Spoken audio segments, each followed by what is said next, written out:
Buff Nation, what up? BWB, my bandwagon buffs. What it is, what it does, and what it's gonna be. It's your man's Harry Billion.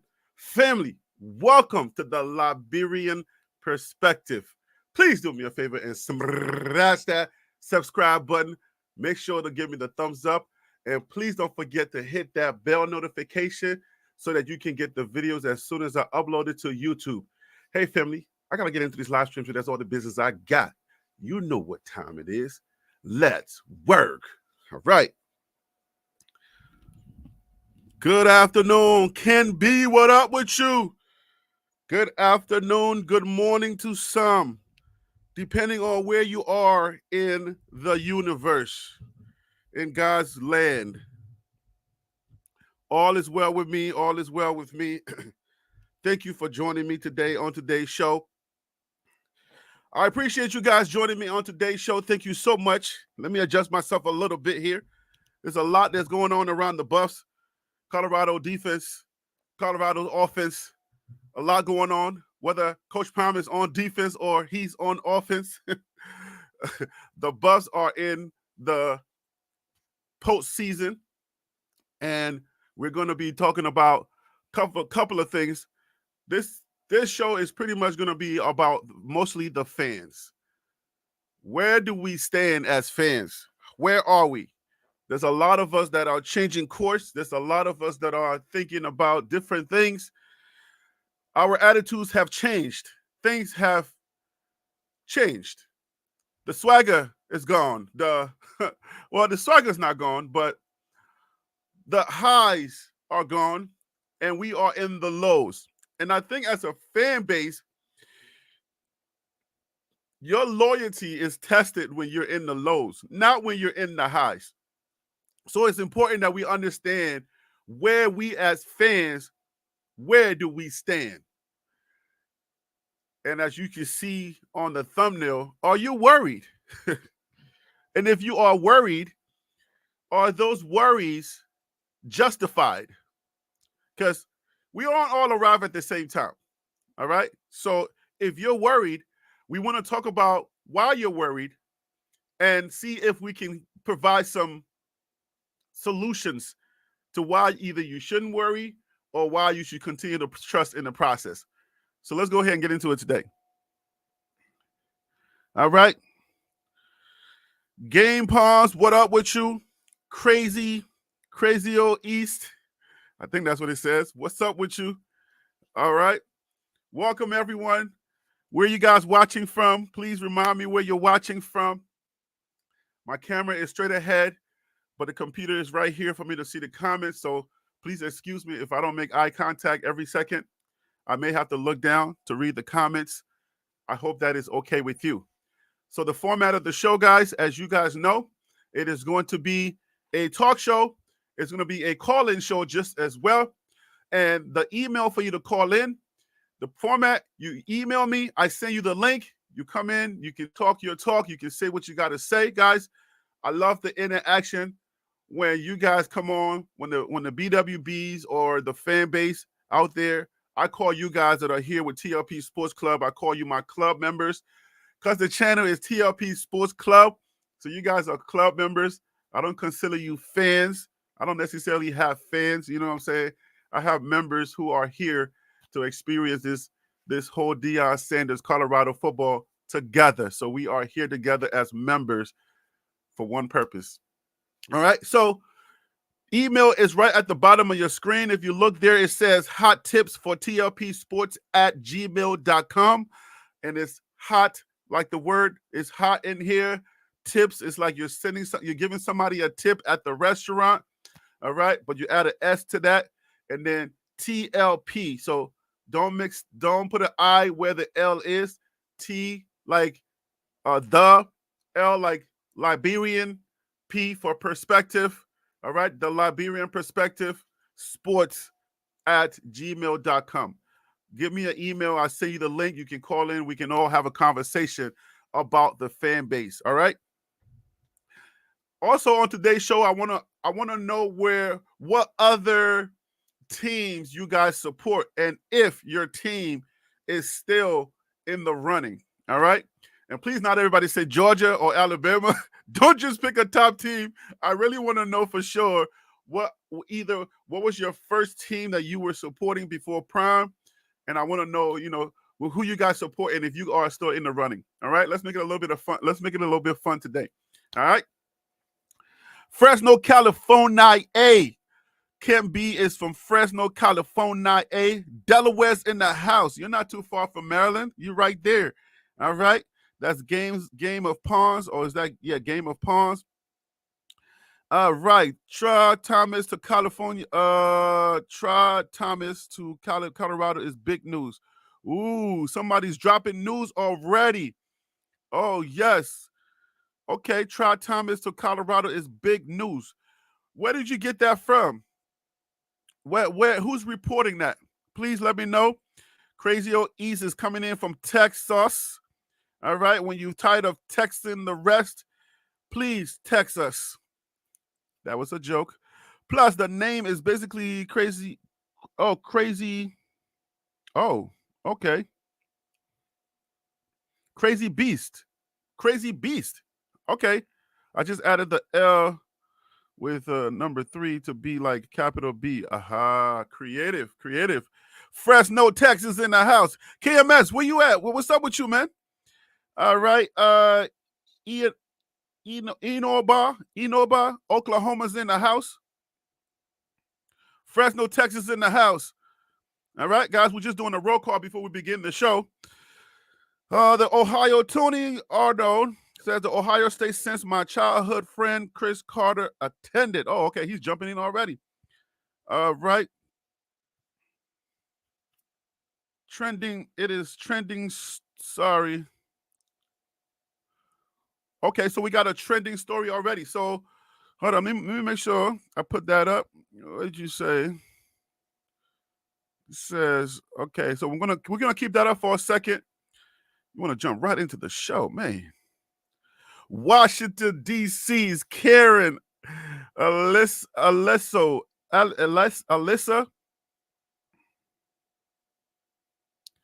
All right, so Washington, D.C., you're in the house.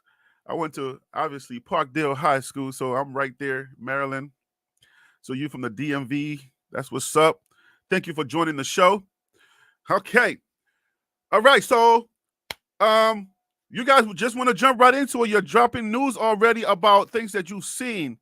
All right, Erica Ramson from Maryland, of course. Maryland, my Maryland people. I got something special for you. Yes, sir. Yes, sir. Maryland. Oh, man. Oh, you went to Friendly High School. Parkdale in the house. Okay, Parkdale Friendly. I hear you. I see you. So I came straight from Liberia, moved to Montgomery County, and then, you know what I'm saying, then I moved around the country, ended up in North Carolina and other places. But I see you. All right, Friendly. That's what's up. Sulin in the house. All right, Sincerity, Peace. Oh, okay, Sincerity, Peace. My wife's company's name is Peacefield Counseling Services. So Peace is in there. I see you. Sulin, Maryland. Yeah, Sulin. I think when I was at PG, when I was at UNC Greensboro, Sulin was a dangerous school or dangerous neighbors. Yeah. In my days, those Sulin kids were a little bit, saying, not so suitable. If you understand what I'm saying. I ain't saying y'all like that now, but yeah, they were one of those kids you're like, ooh, those are Sulin kids. You might want to be careful, okay? DMV's representing in the house. DMV's representing. Who told y'all to come see me? What happened? All my DMV people representing today. That's what's up, man. Y'all Colorado fans, all of y'all Colorado fans, that's what's up. All right, guys, so North Carolina, Larry Williams in the house. North Carolina, my hometown. Larry Williams in the house. UNC Greensboro, shout out. Summit Avenue, Greensboro Coliseum. Let's go. What up? Come on now. Serenity said, yes, I robbed as a teen for some Popeye's chicken. Man, I hope it was good. Lord have mercy. You was one of those kids I was afraid of. I was like, oh, no. Them Sulin kids are here. Don't want to mess with them. Hey, yo, hit that smash. Don't hit. smash that subscribe button. Make sure to hit the, you know what I'm saying? Hit the like button so that we can send this. The algorithm would be like, oh, they like this. They like this. All right.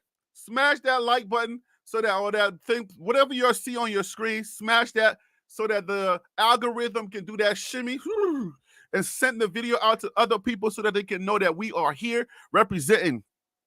Okay, Shador is active. This is on social media. Yes, he is. Got family in Greensboro and sister graduated from UNC Greensboro. Okay, Clinton, North Carolina, home. Okay, UNC Greensboro. I'm an alum, man. I almost didn't make it though. I had that 1 year. It wasn't good, but we need to get into the show. So, you know what I'm saying? We'll save that for later. All right. So here we go. We're getting into the show.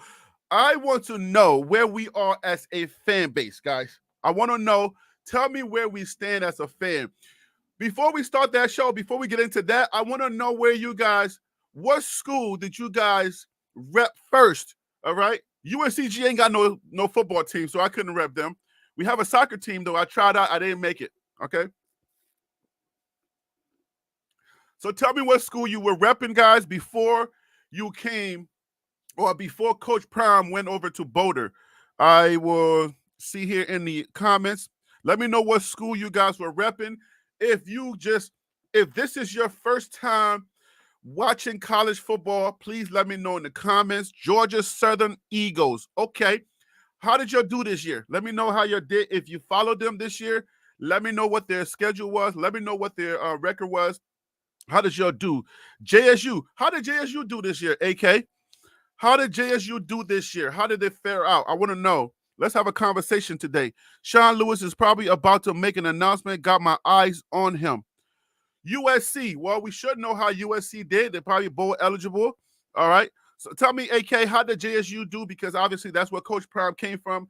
He appointed one of his own guys to take over as head coach. How did he do? Did he do well? Excuse me.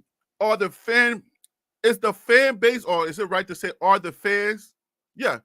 So is the fan base, are you good with your new coach, with your new head coach? What was the conversation like for JSU? I want to know. Let me know. Eagles were 6-6. So y'all going to a bowl? Did they tell y'all what bowl you're going to? And what conference is the Eagles? All right, so Sean Lewis, let's see here. Clemson Tigers. Oh, yes. We beat University of South Carolina, so that's all that matters. I think we all going to a bowl, though. All right. So we got Keegan Park University says, never watched college football before. Okay. So this is your first year. Keegan or Kangan. Tell me, did you watch all of the games this year, or did you tune off after we started losing? Did you follow the whole season? How did you enjoy this? How did you enjoy football? Watching college football? How did you enjoy it? Did you enjoy it? Are you still enjoying it? Let me know. JSU Eagles in the Sun Belt. Okay, so you guys went 6-6. That's not bad.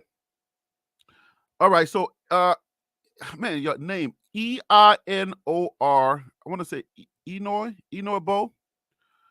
I'm gonna call you EB if you don't mind. Let me just call you EB so I don't keep struggling with your name. I watched all CU games. Okay, so did you enjoy yourself? You see what I'm saying? Like, did you enjoy yourself? Was it fun for you? What did you take out of it?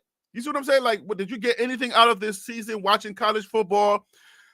Did the YouTube stuff inundate you? Did you get overwhelmed? Was there anything that you wanted to know that maybe somebody can explain a little better? That's what my channel is about, trying to make sure the game is fun and lovable for everyone. All right. EB, yes, thank you for Lord have mercy. All right, EB, thank you so much for that. I appreciate you allowing me to call you EB, because, man, I could not pronounce that. Lord. I told you how I went to school in PG County.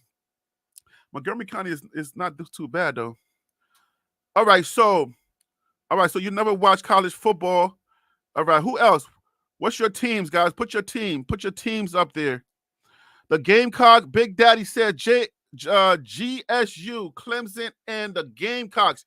Man, you stay busy all year long because Clemson, I would say if you are a college football fan, Clemson has been, I guess in the most recent years, have now gotten their college football, their college football team to a place because they finally won a championship and now everybody's talking about them. But when I was in school, it was rough for Clemson and a lot of schools around that area. But yeah, so yeah, with Clemson, GSU, the Gamecock. So that's 3 teams. The Gamecocks, I believe that's the same thing that went 6-6, right? Okay, so that's your 6-6 team. All right. I've never been, so I have. Karen says, "Hey Karen, are you a real Karen?" I'm joking. I'm joking. Oh, snitching on your neighbors. Do you live around here? I have never met a fan of college football. I have never been a fan of. Oh, dyslexia is kicking in. Come on, Harry. Use that PG County education. I have never been a fan of college football until Coach Prime moved to Boulder. Wow. Okay, that's what's up. So you're having a good old time. Ooh, somebody just gave me what's the name here? Thank you so much. All right, so you guys, okay, so Karen has never watched college football since Coach Prime. Did you enjoy college football this year, Karen? Alyssa, did you enjoy college football? Was it a great experience for you? What did you take away from this? Let us know in the comments. What did you take away from that?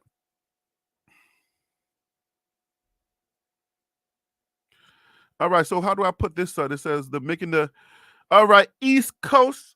Cav says they're making a big, thank you for the super chat. It's coming in kind of weird. I don't know. Am I missing it somewhere? Okay, there it goes right here. Let me put that up. Thank you so much for the super chat. I appreciate you guys. You guys, my Cash App is right on your screen, right at the top right there. It says $ TLP Sports Club. If I'm doing a good job or you just want to bless a brother, I appreciate you. But anyways, East Coast, Cav says they're making a big deal about the decommits. I saw Georgia got about 8.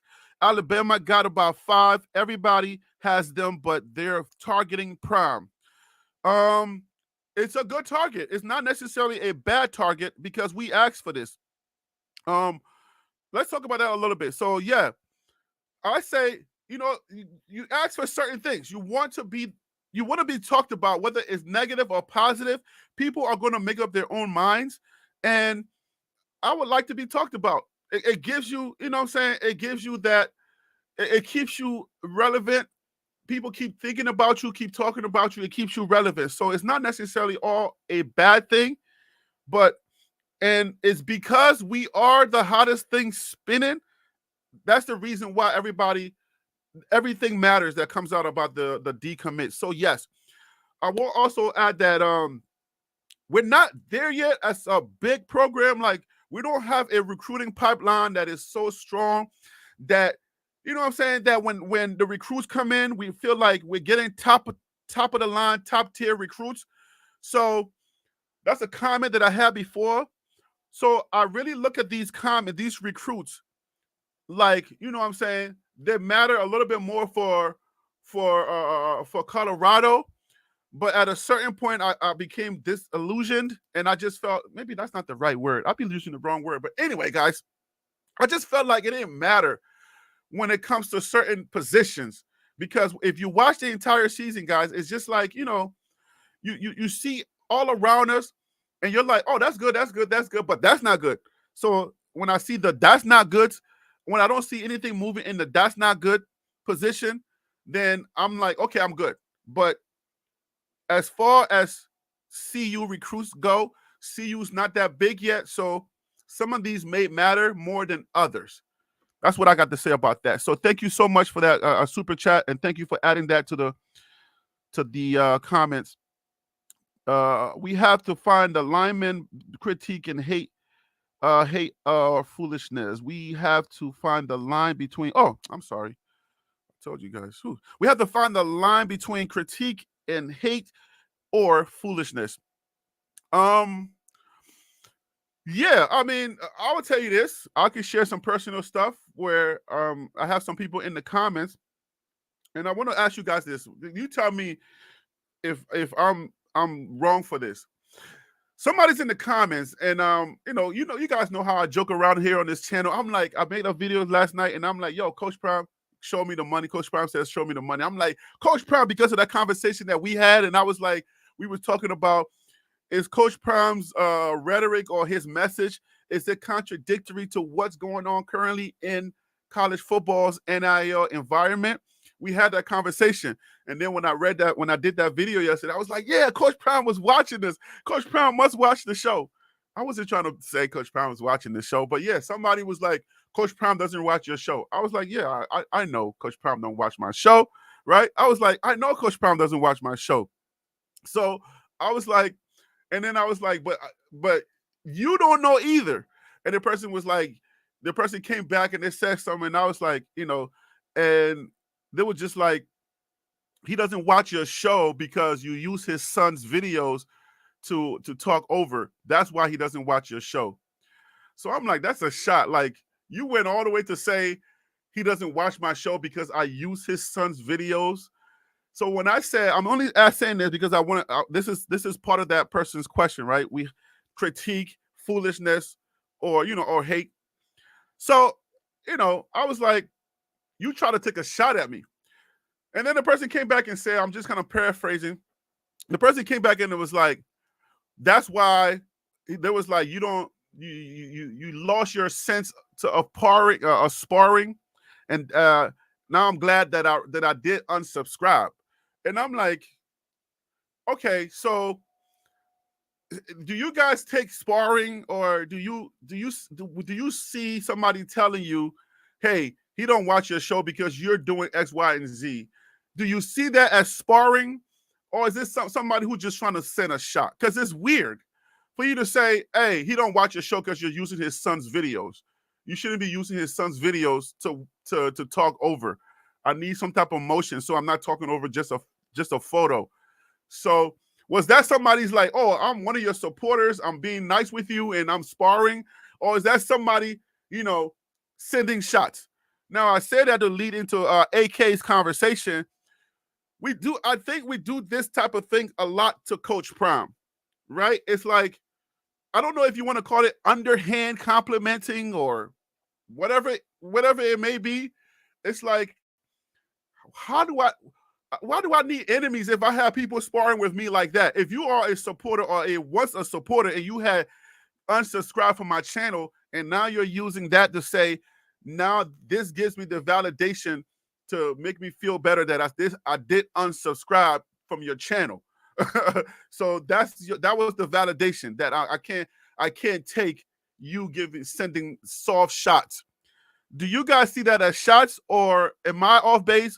Because this is the type of things that this is addressing. What is a shot? What is good sparring? If somebody has something to say and they're like, even though I was making a joke about Coach Prime watching my videos, it was like, oh, okay, he don't watch your videos. Like, it doesn't really matter, right? Because Coach Prime is one person in the whole universe of videos being watched. So it wouldn't matter unless he came out and said, hey, Harry B, like he did for Colin, and he was like, yo, Colin, you represent us, right? Or you was repping us, right? So unless he says that and gives me some type of clout to drive traffic to my channel, it wouldn't matter. So I was just making a joke. But that's what we're talking about when we talk about Coach Prime. All right. Kim B said, shake the haters off. Oh man, they unsubscribed, but they still watching. They took a shot and failed. That's what I said. That's what I said. I said you took a shot and you failed. Like, I said the same thing, because I don't want to be argumentative with people, but it seems like I've gotten several of those where people were, they'll be sending these weird shots, and I'm like, that feels like a shot. It don't feel like a supportive thing. I have people like Slap Happy. I have people who come in here and they're like, Harry B, your team is going to be whack, and we can go back and forth and spar, right? But when you're like taking personal shots, he don't watch your videos because either you're wearing weird hats or you wear your hats to the side. Like, is that what a friend would say or a supporter would say? No. So when we talk about Coach Prime, now that people have gotten to see the entire season, and we're now 4-8. A lot of people are coming out and they're kind of picking and plugging things out of what Coach Prime has said, what Coach Prime has done, his swagger, the way that he approached, just his personality. Now we're picking apart the things that the things that maybe irritates us just a little bit about Coach Prime. Now they are either a pet peeve or it's now okay to say because they had a losing season on the field. So when is that just being critical? You see what I'm saying? Foolish or just hate? We have to determine that. Yeah, man. I mean, haters being petty. So what you are using his son's videos knowing he would welcome it because he gets paid. Yeah, Big Daddy, man. I don't think people understand the dynamic, or they don't understand how metadata works. When you watch a video and you share it, you send that video to either your email, which I do a lot when I see something like that can help me out. I send it to my email so I can save it for later.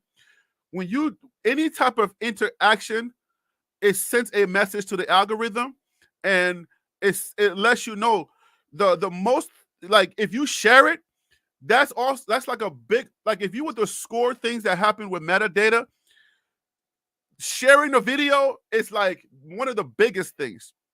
Using the video is also great because now the algorithm is like, wow, they like this so much, they shared it. Wow, they like this so much, they're using the video to do call videos.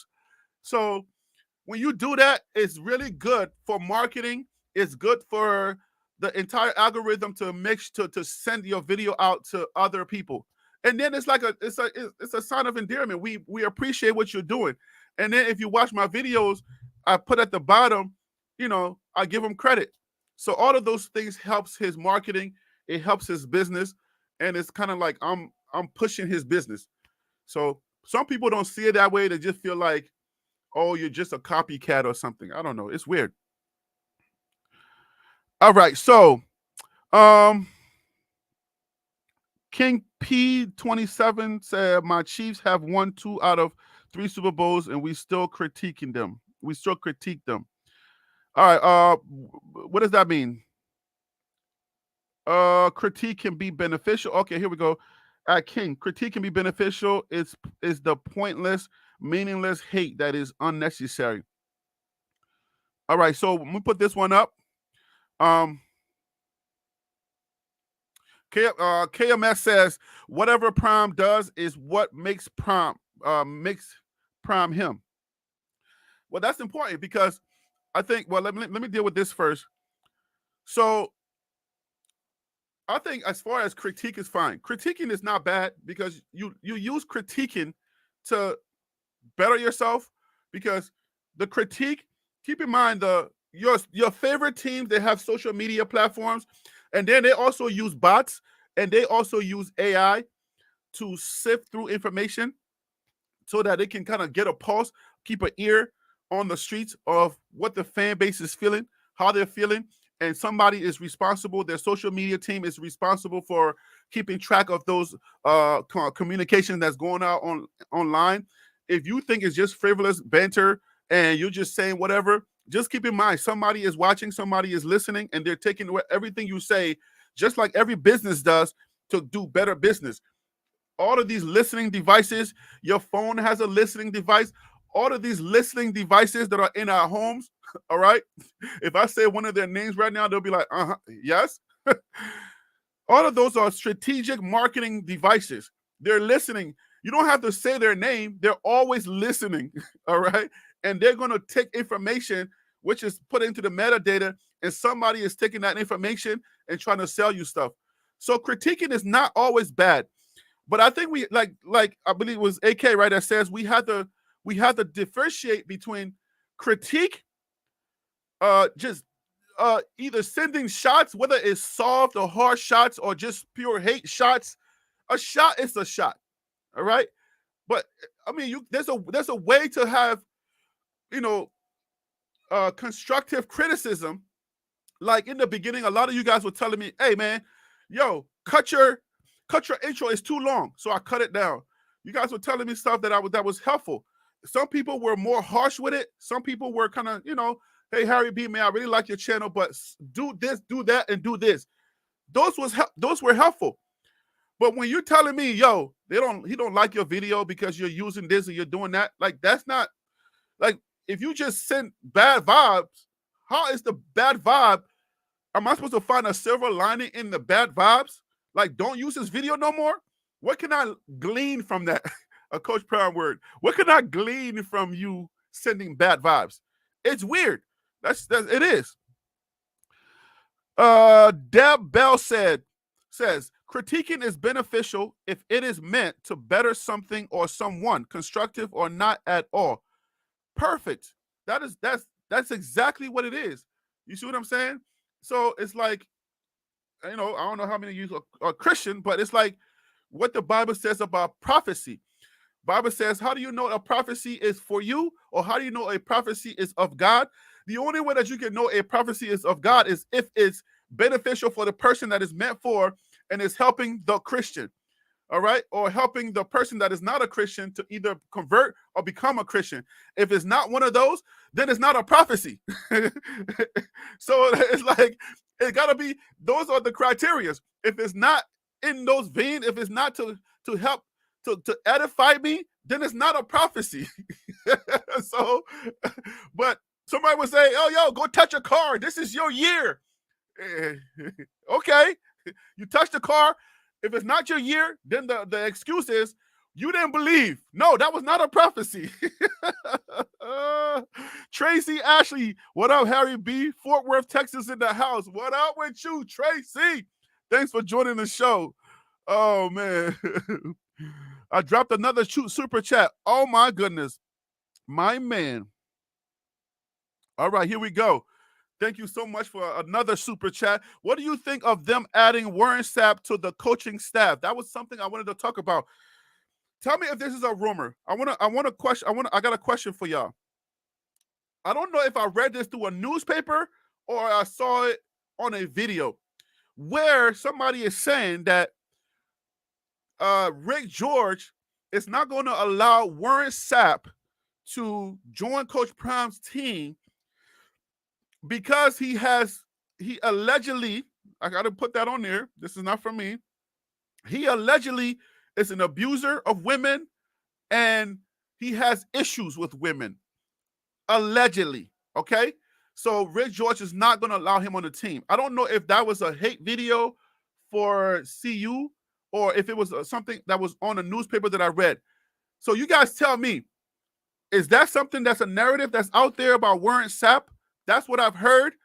I'm just asking the question because I don't know. Okay, that's no shot or anything like that. So somebody tell me. Tracy, football fan here. Okay, so you're a football fan. Tracy, did you have a team before CU? Are you a CU fan? Because obviously everybody in this chat or everybody in the chat or that's watching are not CU fans. So some people are trolls. They're here to just kind of see what we're talking about and then send shots, which is cool. I enjoy those people. As long as you keep it respectful, I'm good. But if you are a CU fan, let me know. If you are a new CU fan, you say you're a football fan, what is your NFL team and what is your college team that you watched if you didn't have one before Coach Prime? Let me know that. All right, so all right, East Coast Cav. So I don't know. Have you heard that, East Coast Cav? Cav, have you heard that? Let me know. And if you're from the East Coast, why did you use K? Are you a gang member? Because sometimes y'all can't use certain letters. I understand that. What part of the East Coast you from? What high school did you go to? I don't want to know all your business. I'm just trying to be friendly here. Robert L. Lewis, what up with you? Okay, so Ken B said that's news to him. So y'all might want to look into that. All right, guys? Because that's what I like I said, I don't remember because obviously because I run a channel, I'm sifting for information everywhere. So I just didn't take the note down where I saw that piece of information, but that was something that I read somewhere. It's in my brain for a reason. If anybody has any information on that about Sapp, please let me know. Okay. All right. So Tracy, let me know what team what team you were from before Coach Prime. All right. AK says what? Prime said he was doing the work to become a part of the staff. I will hope he has discussed that with the AD before they took those steps. So when you say he was doing the work, are we talking about doing the work like rectifying court papers and dealing with meetings and just making sure that whatever demons were in his past, he deals with them so that when it comes out, when he's finally, because when he's finally on staff, the wrath is coming. So that you guys know, you must understand that he's not on the staff yet. They're only going to come after you once you are official. If your name is attached to CU or it's attached to Deion Sanders, aka Coach Prime, once your name is officially attached, that's the only way that these organizations are going to come after you. All right? Because you guys remember when they came after the students, a couple of students, and they got him up out of here? The same thing is going to happen to Warren Sapp. He's not here yet, so they're just waiting to get that information. Like, okay, once they make it official, it's going to be, the wrath is going to come. It's going to be swift. All right? Everybody and their mama that has any type of allegations against him, allegedly, they're going to come, all right? Because, like I said, every news here is breaking news. Everything here is major because it's Coach Prime. So we are in a Coach Prime universe where the smallest thing would be a big thing, all right? So, okay, let me put this up. Warren Sapp had to finish his degree. He's pretty much wrapped up. Okay, so he had to finish his degree, but what degree? Does the degree matter as far as like you working? Oh yeah, y'all tell me that. I don't think I knew that. Do you have to have certain credentials to be a coach at CU? I don't know that. Y'all, I'm asking for real. I'm not asking for a friend. I'm asking for Harry B. They're already coming for him. That's why you saw that. Oh yeah, I mean that's. Oh god, AK said it. That's a good point. That is a good point. AK said they're already coming for him. That's why you saw that. That is a really good point. but the real wrath doesn't come until, like, once he's official. Oh, trust me, it's coming. Okay, when Coach Prime says they're coming, because you know they came for Coach Prime's religion. There's a lot of things that was happening in the background that a lot of people were not privy to. It was in newspaper. It was embedded into newspapers. We were reading stuff. I was like, I can't put this out. If I put this out, it'll look bad on Coach Prime, and I'm not touching this. Some channels did touch it because those were like, I guess, opposing Coach Prime channels. Tell me a better phrase than that. All right.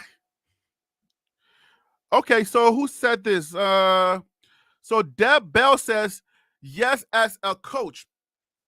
Does anybody want to come on and we can have that conversation about the requirements of coaches? If anybody is free enough, I know most of you guys are at work. It is 12 o'clock Eastern, well, it's 12:39 Eastern time. So a lot of you are at work and you may not be able to come on. But if anybody wants to come on, the email is hottipsfortlpsports@gmail.com. If you can see it, it's a little print. I'm going to change that. I might have to change that and make it much bigger so everybody can see it. But it's hottipsfortlpsports@gmail.com. Email me so that we can discuss some of these things live. If you are, what I say, an expert, you guys know how like they call an expert on to come on and give their expert opinion. That'll be pretty cool to have an expert on the show to kind of break some things down for us on the show. Thank you so much, guys. So Urena Johnson said, yes, there are degree requirements. Sapp said it in an interview. Oh, okay. I did not know that there were degree requirements. Wow. Degree requirements. I wonder what those require. Should I do a video on that? All right, let's put up. Janet Fox is in the house. Janet, what up with you? Just getting here, but there has not been anything from Rick George. Lies get started by haters. If that was the case, it never would have been brought up. Yes, a degree matters. It's required. Thank you, Janet, for that. I don't know that Rick George has made a public announcement about Warren Sapp. I mean, like I said, I don't know where I saw it from. I know I saw it. I think it was in one of these newspapers. So I think that's where I saw it. All right, so. Oh, okay. So you're talking about regular college stuff? So Deb Bell says college coaches are expected to at least have a bachelor's degree. Oh, so you're saying like Warren Sapp never finished school, like never finished college? So it's a basic thing. It's not like they have to go get special training for coaching. It's just like, okay, so you need to be a college coach. You just need to have graduated from college. Is that right, guys? Okay, so that's what it is. Oh, okay. I see what's going on. All right, because Janet Fox said it doesn't matter what the degree is in. They just have to have one. Okay. Oh, okay. I thought it was something special that had to go on, like coaching, something coaches needed. Okay, guys, you guys are special. You guys are so wonderful. Thank you guys for educating me in the base on that. He may have left early to go to pro. Oh, okay. So, all right. So Warren Sapp, it's possible that he left early to go pro. That definitely did happen back in the day, and it still happens, I guess. And this would be in his first Power 5 job coaching at this level. Hundo, what up with you, Hundo? Hundo says yes, and this would be his first Power 5 job coaching at this level. It's tough. It is definitely tough. Guys, thank you so much for joining me on this show. We are learning a lot. Now, earlier someone said, I forget who said it, but they said that Sean Lewis could be making an announcement soon. They're watching Sean Lewis movement. Are you getting that off social media, or are you like where are you getting the information? Like obviously you're not you're not scoping them out, right? You're not a stalker, right? I'm just joking, guys. I gotta make this fun. Oh. Oh man. Oh, Hundo, what up with you? So, okay, as long as you're not scoping Sean Lewis, he's moving around in his living room. I'm watching him right now. Like, please don't. All right. So, guys, I want to know what college. Only a few people participated.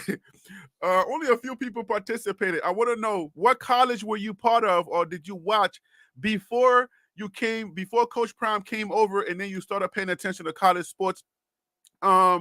And also, what was the other thing? East Coast with another one. Okay.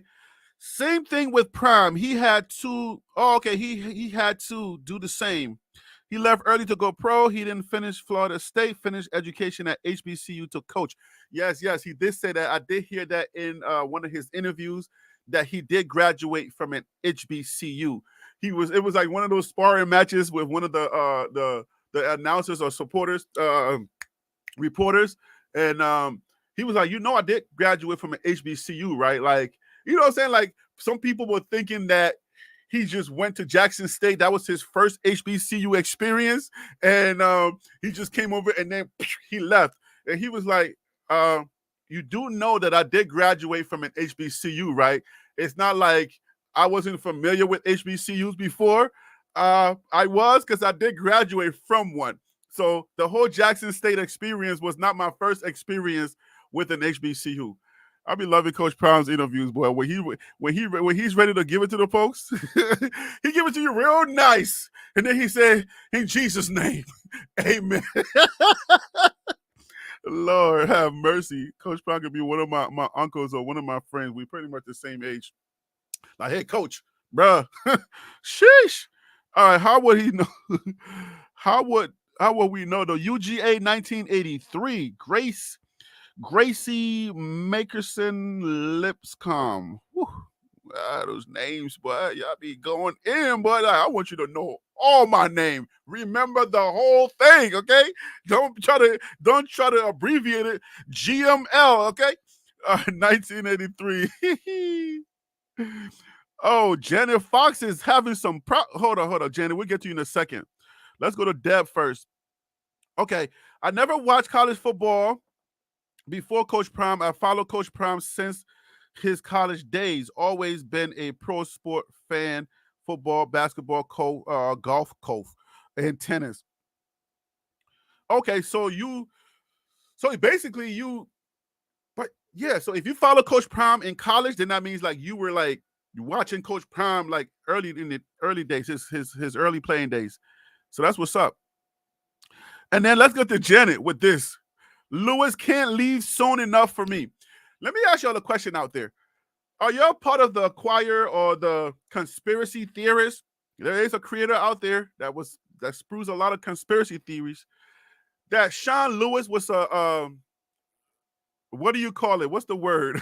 A plant that he was planted in there to sabotage. So they call him what? A saboteur. Coach Lewis was a saboteur who was planted to sabotage Coach Prime. Are you guys part of that? And also Janet, Miss Fox, tell me why you can't wait. That sounds real personal, like he did something to you. What did he do to you? He hurt your quarterback? Jen is like, he hurt Shador and he hurt me if he hurt Shador. He set him up and he let him down and then put him down. Like, Janet, tell me please, if you can in the comments, why in the world are you taking this so personal with Sean Lewis? Saboteur, I didn't lead the charge on that. East Coast Calf. Oh Lord, East Coast Calf said he was the ringleader on that. Oh man. So what in the world? Are any of y'all willing to come on and like have a live conversation about your positions on some of these things? Please let me know, guys. Please say Harry B. Let me call in. Oh Lord. Let me check the email, guys. Make sure that nobody's trying to call in. All right, so let me know if you are trying to call in. All right, so Karen said, I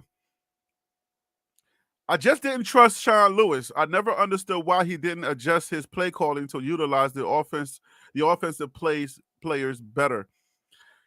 All right, so we can go into that conversation. I got a question for you. This is a serious question. I want you to think about this question seriously.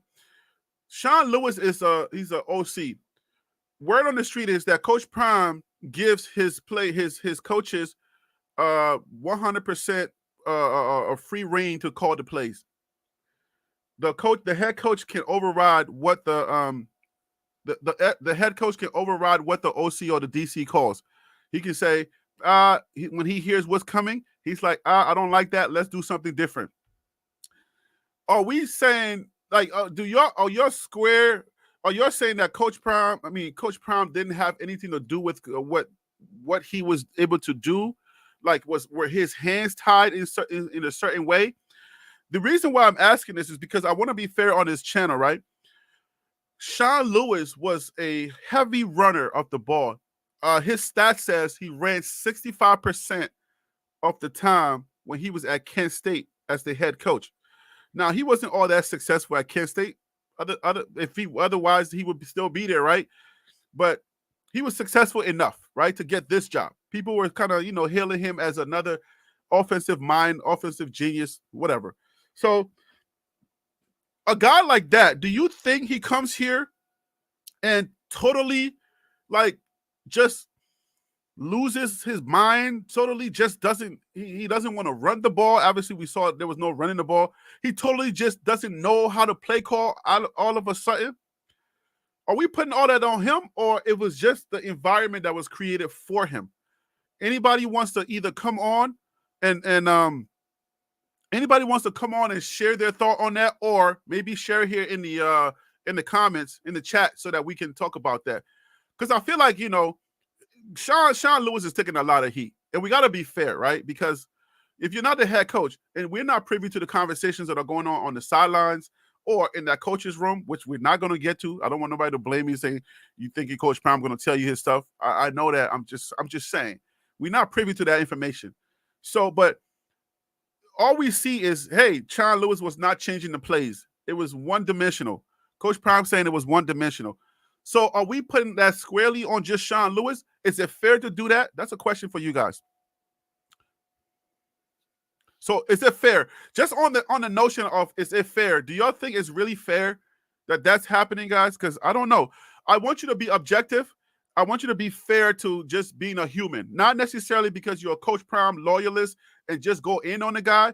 I want you to be like, if it was you or your family member, let's just say Sean Lewis is your cousin or your uncle, right? And he got this job. He was very excited. And he's so excited. He's 28, 29 years old when he gets to Boulder. He barely knows what's going on. He's using GPS to get around the campus or the building. And he's excited. He goes home. He tells his wife, "Hey, babe, I got this job. One of my superheroes from the playing days. He's Coach Prime. Oh my gosh, he's called me in, and I really want to impress him. And babe, I got this playbook, man. How I've been working on this playbook. I've been in the basement. I've been working on some new plays. I finally get to go see Coach Prime, and I'm gonna sell. And his kid, oh my gosh, his son has this rocket of an arm. I watched him at JSU.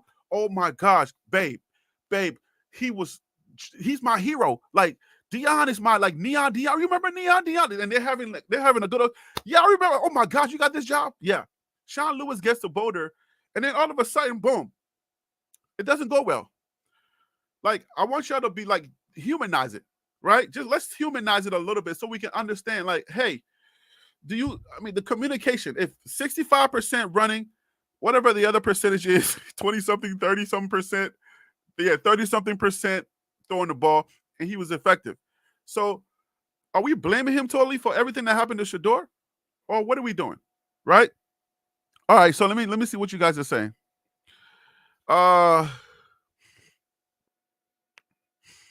Let's see. Okay, so Bobby Black was coming back with another college coaches need a degree. Deb Bell says, what do you say here? I believe Coach Prime didn't want to believe what was really going on. I think to a fault, he thought Lewis meant well. I don't believe Lewis started that way. It just. Okay. All right. So that's what Deb is saying. AK says it's hard to say.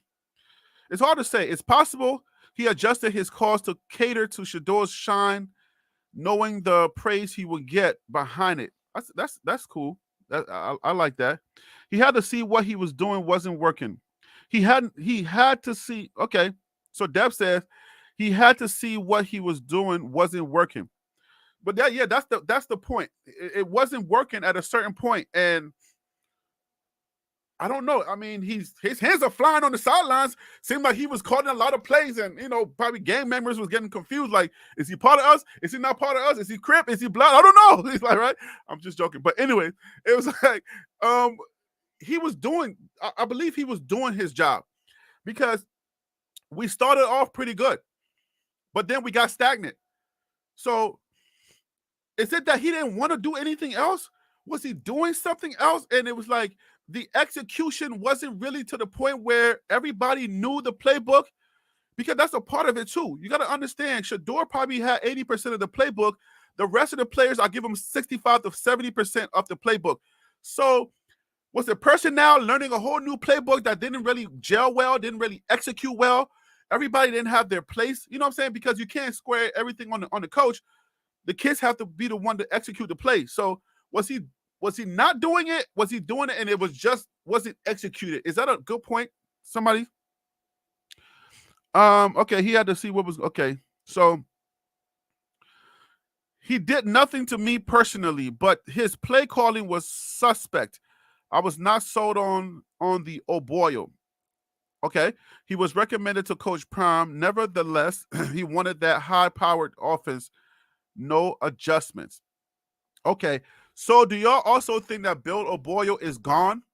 Is Bill O'Boyle leaving also because he's kind of like responsible for a lot of the things that happen on that line, and we, on the offense, and uh, what says y'all about Bill O'Boyle? Is he out the door also? If Lewis goes, his quarterback is gone, right? We already heard that his quarterback is gone. So if his quarterback is gone, then that means that his quarterback is either anticipating playing for Lewis, and the rumors on the streets is that he's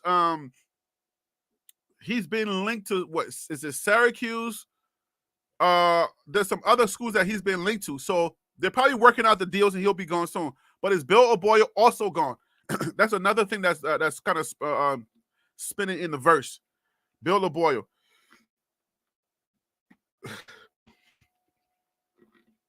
And how do you feel about Bruce? About Brew? Because Brew was Coach Prime's guy at JSU. They did a lot of good things at JSU. To see Brew gone, the first to take the hit. Did y'all feel some kind of way, all you JSU people that came from JSU, over from JSU? Did y'all feel some kind of way about Brew being the first one to take the hit? Because Brew's a tight end coach.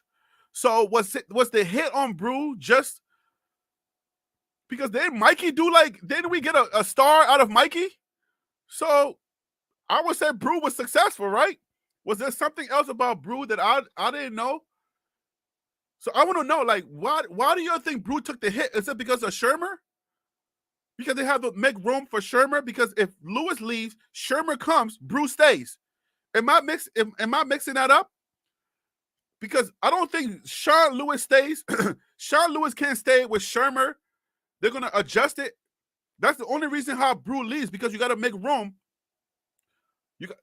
Brew has to leave to make room for Shermer and Sean, or we're bringing in somebody for.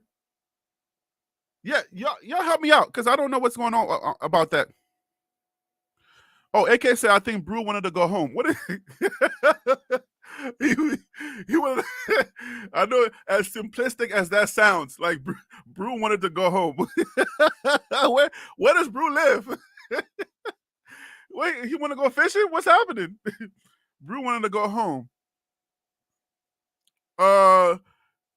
Colorado is done. Shaking my head. Okay, so I guess is this our first? Are you a Colorado fan, or are you not a fan? And we about to entertain some stuff. Shiloh having the same name as Deion's son, and I think I remember you. I think I remember you too. All right. I think, let's see here. I think it was his choice, but not that he was pushed out. Yeah, his choice. I don't know, bruh. I don't know about that one. AGM said troll life.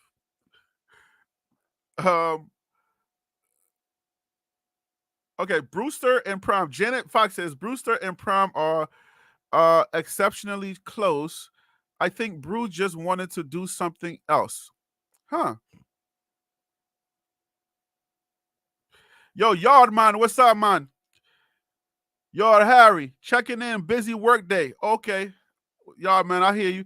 What's good, my homie? What's the topic today? Or are we free floating? We free flowing. Are you worried? Is the topic. That's the topic. Are you worried as a CU fan? Lots of movement. All right.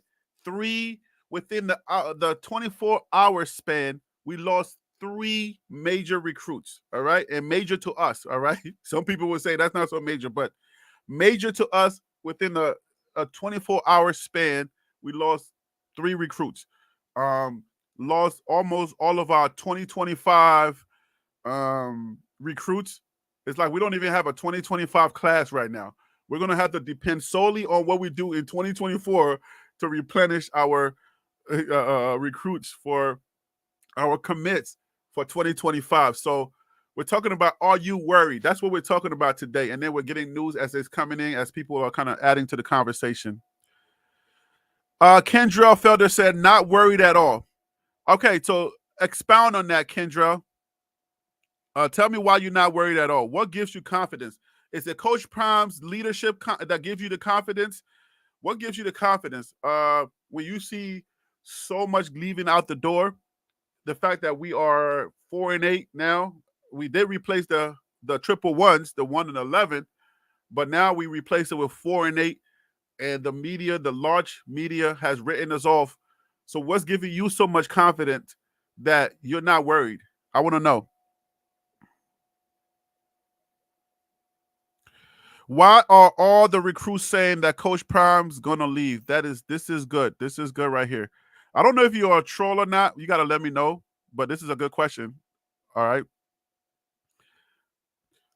Vincent Miles said, "Worried for what? Worried for the current state of CU with all of the with all of the movement. Though it's happening to every college, if it happens to you and you are a smaller player in such a big market, if it happens to you, it means a little bit more because we don't have a big recruiting pipeline. So those recruits leaving, it's sending a bad message to the base. And some people are getting worried. So the question today is, are you worried? And if you are worried, tell me why you're worried. If you're not worried, tell me why you're not worried. So that's what we're talking about today. Why are all the recruits saying that Coach Prime gonna leave? The recruits are saying that because of what Coach Prime said. There is a marketing effort. There is a valid effort to okay. We all know that Coach Prime is a good guy, right? Coach Prime is never going to take the low route, all right? Like Michelle Obama said, when they go low, we go high. Coach Prime is always going to go high. He's not taking the low road. A lot of the NCAA coaches and their recruiting departments are using dirty tricks. You're playing with the big boys now. People's jobs are on the line. So ain't nobody playing fair. All right. If I don't have the same moral compass as you, and I'm not living under the same moral clause as you, I'm trying to win. So I'm gonna use NIL. You keep doing your thing about, oh, I want to be I want to be old school. Go be old school. I'm cutting checks. That's another thing. So a lot of the recruit departments are saying that. They're putting that out there. Coach Prime confirmed this, that there are recruits that are coming to him, and the parents that he's talking to, they're confirming to him that when other people come to them to talk to them, that they're saying that, oh, that guy said that you were about to leave. Are you leaving? So that's what's happening. Parents and other recruits are snitching on these other schools, and they're saying, hey, this guy came to us last week and he said that you were about to leave. We were considering you, but are you leaving? So he's like, leaving? What are you talking about? I'm not leaving. Where you getting at? Oh, such and such coach is saying that. Oh, they are? So Coach Prime confirmed that's what's happening. So that's why you see people are saying, hey, yo, recruits are leaving because they think, especially the Watkins, the Winston Watkins Jr. who left. He's a great wide receiver, man. He put up like 298 yards in something. If I'm not mistaken. Did I read that wrong also? But anyways, Winston Watkins Jr., he's beasting out. He's really good wide receiver. He left, and one of his reasons for leaving, he literally said that Coach Prime is not going to be here. So he wanted to open up his his options because Coach Prime is not going to be here. Where'd he get that from? Somebody told him. Somebody offered him a bag, told him that Coach Prime ain't going to be here. So if you come here, you're going to be... I did a video on that, but that's the reason why.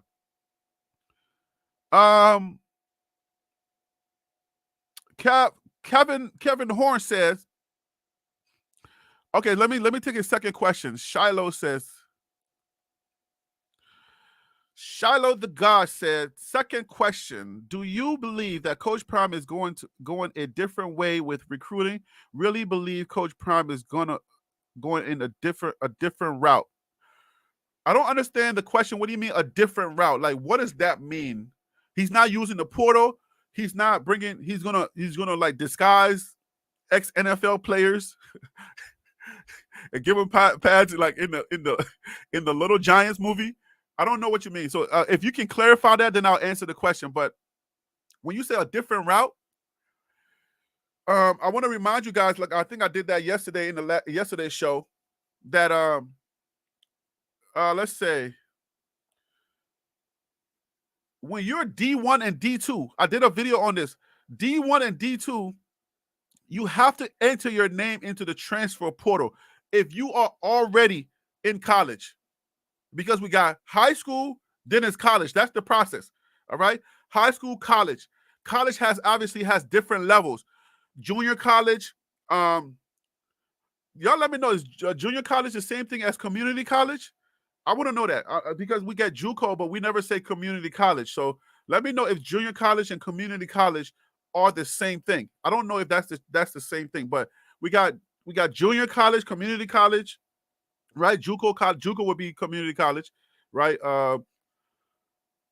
And then we got junior college. I mean, JUCO would be junior college, but we got so yeah, and then D3, D2, D1. And then D1 breaks into FCS, which is Football Championship Subdivision, which is the division that JSU is in.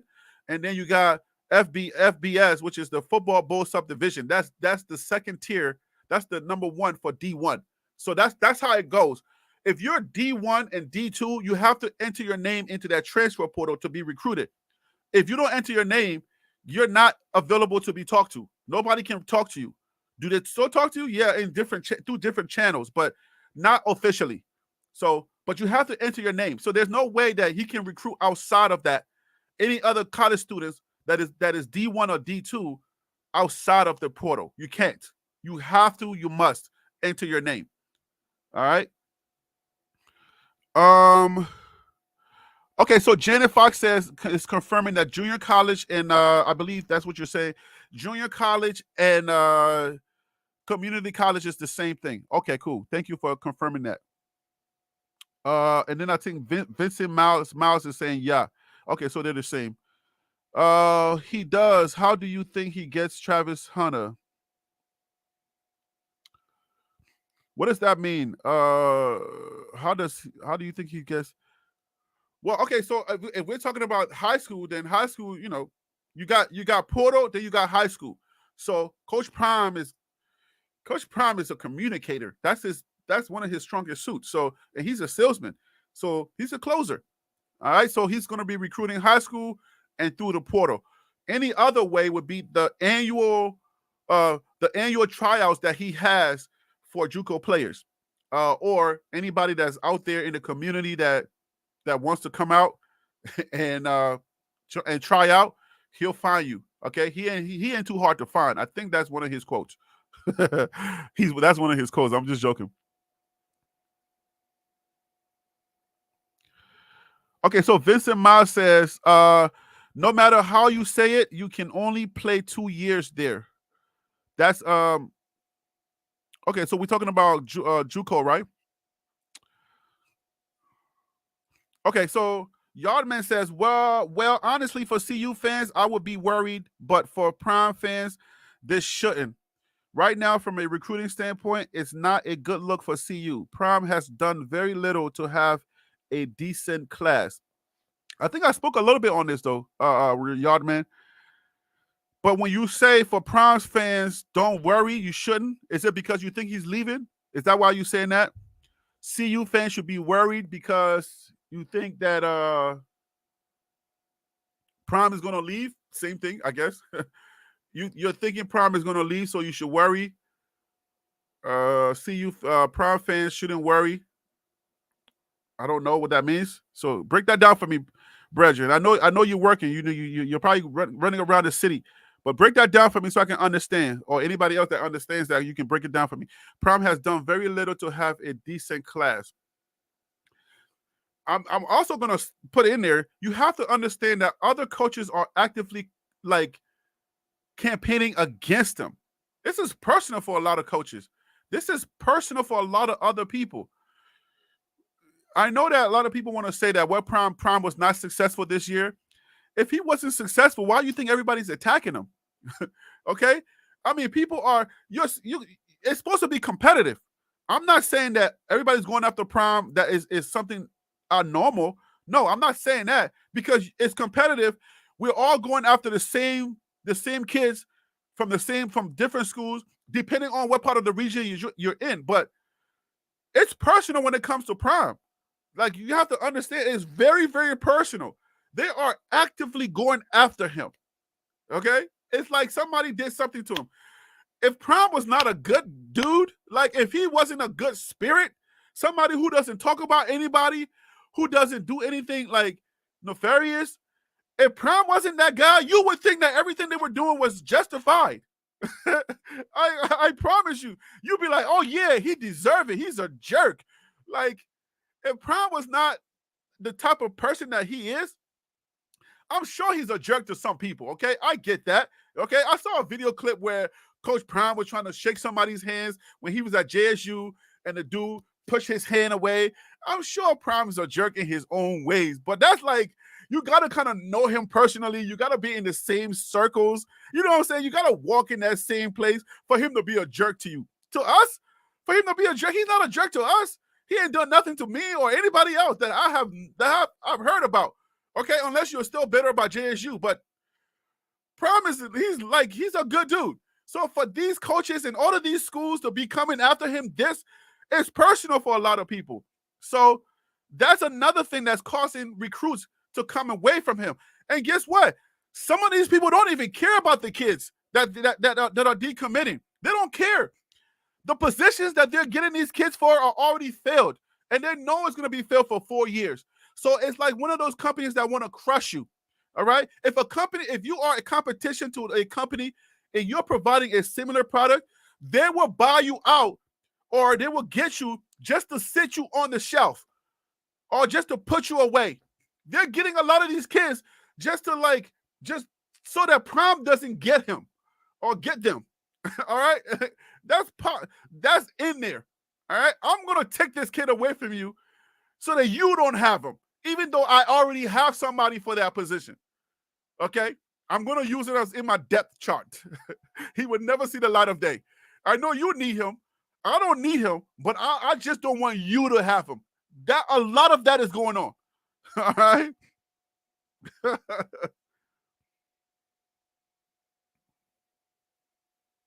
Oh, okay. I see what you're saying. Okay, so let's address that.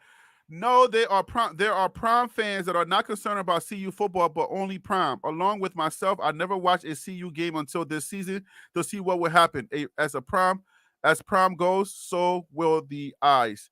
Oh, okay. I mean, I get what you're saying. No, I think that's an interesting point because I don't look at it like that. I guess I'm different. Yo, I've been to Boulder. I've talked to the people on the grounds. I've had the pizza. The people are beautiful people. You see what I'm saying? Like, people invited me to like, they have a trailer. They're like, yo, I'm talking about white people. I'm talking about white people, okay? Like, whiter than white, the regular white that's in New York. New York white people are different white people. They're like regular white people. I'm talking about CU Boulder white people. These are the whitest of people. They invited me to like their trailer. Like, bruh, we have a trailer. It's small, but you can come on over. Next time you come to Boulder, come to me. You can stay in my little trailer. I'm like, dang, bruh. Thank you. Like, bruh, like what? You know I'm black, right? Like, it's fun, but it's like people in Boulder, people around CU are fun people. So I like the school now. I don't know if you guys remember or you guys noticed that I started saying, hey, get rid of Shador so we can get a good football game. Get rid of Shador. Let Shador go to the NFL so that way we can get good football at CU. I want to see CU win now, right? I don't. Shiloh and Shador, their future is already set. Their dad is an NFL legend. There's no way they don't get on the team. So their future is set. I'm worried about the other young men who are not so fortunate as those two. That's who I'm worried about. I'm worried about the team. If the team wins, they get to go other places and their lives get to be better. I'm a people's person, not just one or two people. Do you know that if we stop playing selfish ball, other people shine? Do you know that there's other people that could have been more than Mikey? We could have learned more about not just Trevor Woods, but Mikey, Trevor Woods, the stayovers.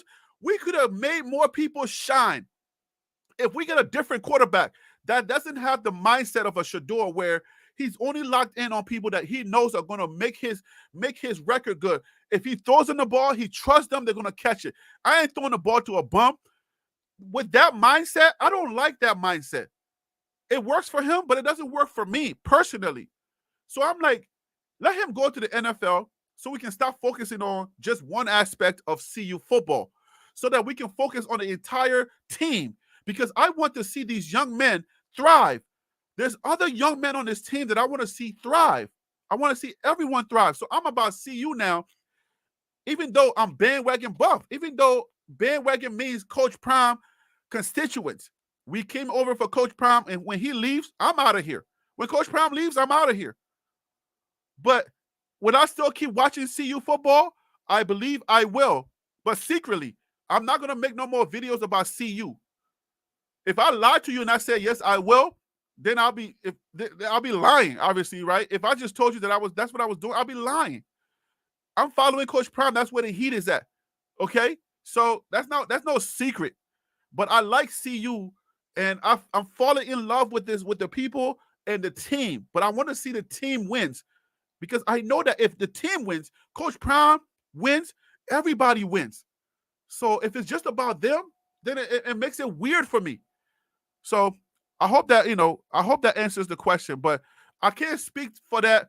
I can't speak for everyone. But I know that there's a group of people that have come to really like CU, and now they want football to happen. Just some of my guests on the talk show.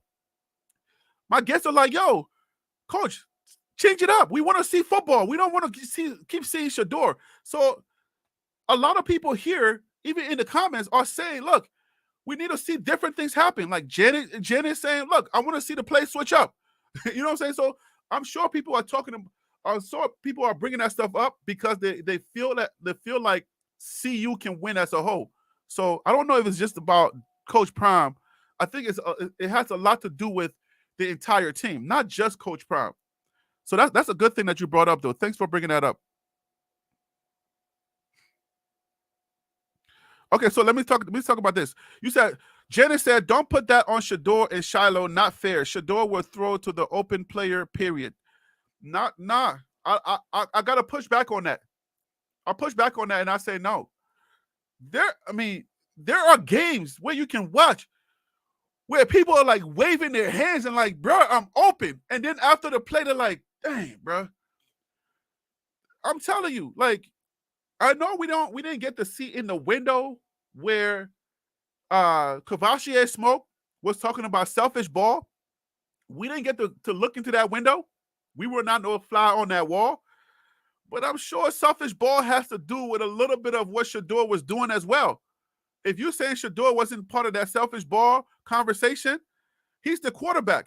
So where's the selfish ball go if it's not on the quarterback? He's the only person with the ball that has the ball in his hands. So when we say selfish ball, we have to include the quarterback in that conversation, or else what would it be?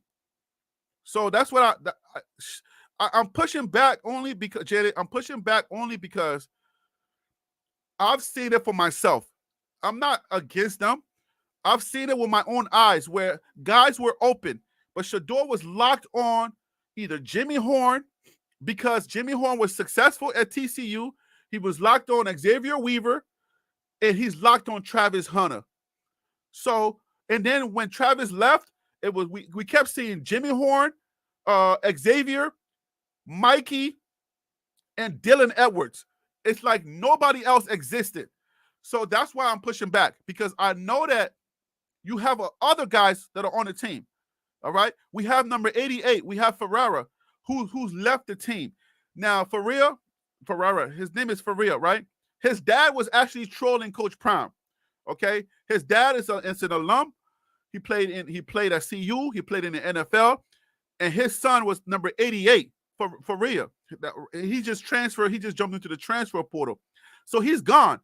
So, but he got on the field and didn't get one catch, except because he threw it because Shador threw it to 88, and 88 missed it.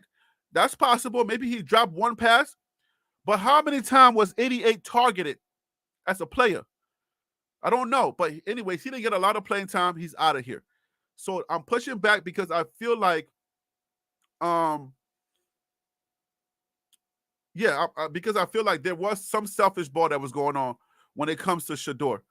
So, but Shiloh and Shador, they're good. What I was saying was that their future is good. All right. They have nothing to worry about. They have a dad that's a legend, and they're going to the NFL. Well, pending any disastrous thing that happens, but they're good. You know, God's going to take care of them. It's the other kids that I want to get involved, and that's why I like CU, because I like CU. I like CU to win as a whole, not just a certain group of people.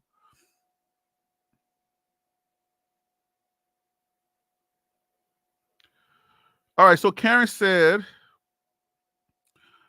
I need the person that stated selfish ball to explain what that mean, what they mean by it. Everyone but Smoke has defined the phrase. They're not letting Smoke out the gate. Smoke is not coming out to say a word. I think you should be concerned about Smoke. We didn't see him in the game after that. Smoke, y'all should be petitioning the school to let us see Smoke. Where's Smoke? I want to see him. If you think Smoke is going to get by a microphone, it's not going to happen, people. Will not happen. Okay? Smoke is not going to go near a microphone or anything. Unless he transfers and he goes live and then he says something. But I'm sure once if he transfers, the coach over there is going to say, we have a strict social media policy and we abide strictly by our social media policy. If you make us look bad, you're off this team. Okay? So that's a policy that a lot of schools employ. All right? So, yeah. So, this is a good point right here. There is a lot of behind the scenes stuff going on. Who's going to class, practice meetings, and study film, etc., etc. And then they also have to go to study hall. Study hall is a very real thing. If you don't go to study hall, if you don't pass, CU is not no pushover school. If you don't pass, you're off the team. Something to keep in mind. Okay, you got to have the grades. Isn't that what Angel Reese is going through? That she allegedly didn't have the grades. So we don't know the real truth. So, okay, here goes Janet Fox with what did 88 do in practice? All right, so Janet, let me ask you this question. Let me check the email. Anyone that wants to come on, if you want to come on and speak and your title type in, and you want to come on and just say what you got to say, hot tips for tlpsports@gmail.com. Please email me. All right. Please email me. Harry, you better than this, bro. Edwin Smith. I'm doing a show, so tell me why I'm better than this. Hold on. Let me put this on. Harry, you better than this, bro. Please explain. What am I saying, doing that I feel like you feel like I need to be better than this? Oh, I need to be better. Help me out, because I'm doing a show. I'm talking about different topics. So when you say you better than this, tell me what I'm saying that is off kilter for you, so that I can understand. Because what I don't want to happen is for misunderstanding or something that you're misunderstanding or misinterpreting as what I'm saying, for it to lead you then to, like, people like, oh, I unsubscribe because you da-da-da, and then they find out that that's not what I was thinking or saying. So Miscommunication happens. So tell me why I need to be better. Why are you saying that? That way I can understand where we going with that.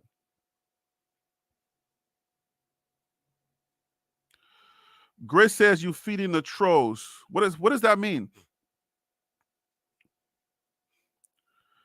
You're thinking that trolls are dumb people? Trolls are not. They don't sit around and they already have their minds made up. So I don't know that trolls need any more ammunition. They don't need anything else from me. But we're gonna we can't be afraid to have a true conversation because of trolls. We got to speak our truth. We got to say what we're thinking and what we're doing. So just like the same way that we spoke our truth about the financial things, and then Coach Prime had already had that conversation about the money. Hey, the money is real in college football. Let me find out what the numbers are and how much are these people paying for playoffs, playoff teams, and we got to find some donors or somebody to give us some money. We had that conversation also. So, and you know what I'm saying, the things that we talk about on this channel are real things. It's not like we're not just talking frivolously. We're not just throwing out stuff, red meat, and we just giving away things. We're talking real here. So if I'm saying something that you guys are feeling some kind of way, let me know. I want to know. I want to know. Justin Black says, Harry B. Justin Black says, Harry, you need to learn more about football and the players on the team because you don't know very much football. Break that down. Like, where is that coming from? What am I saying that is really hurting people's feelings, Justin? What is hurting your feeling? And then you got another one here. Just being honest with you, bro. No, don't be honest with me. Just lie to me, because at this point, like, this is honesty. You can tell you didn't follow football a lot. Quincy Kennedy, yo, what up with you, Quincy? These people say I don't know about football, especially this Justin Black.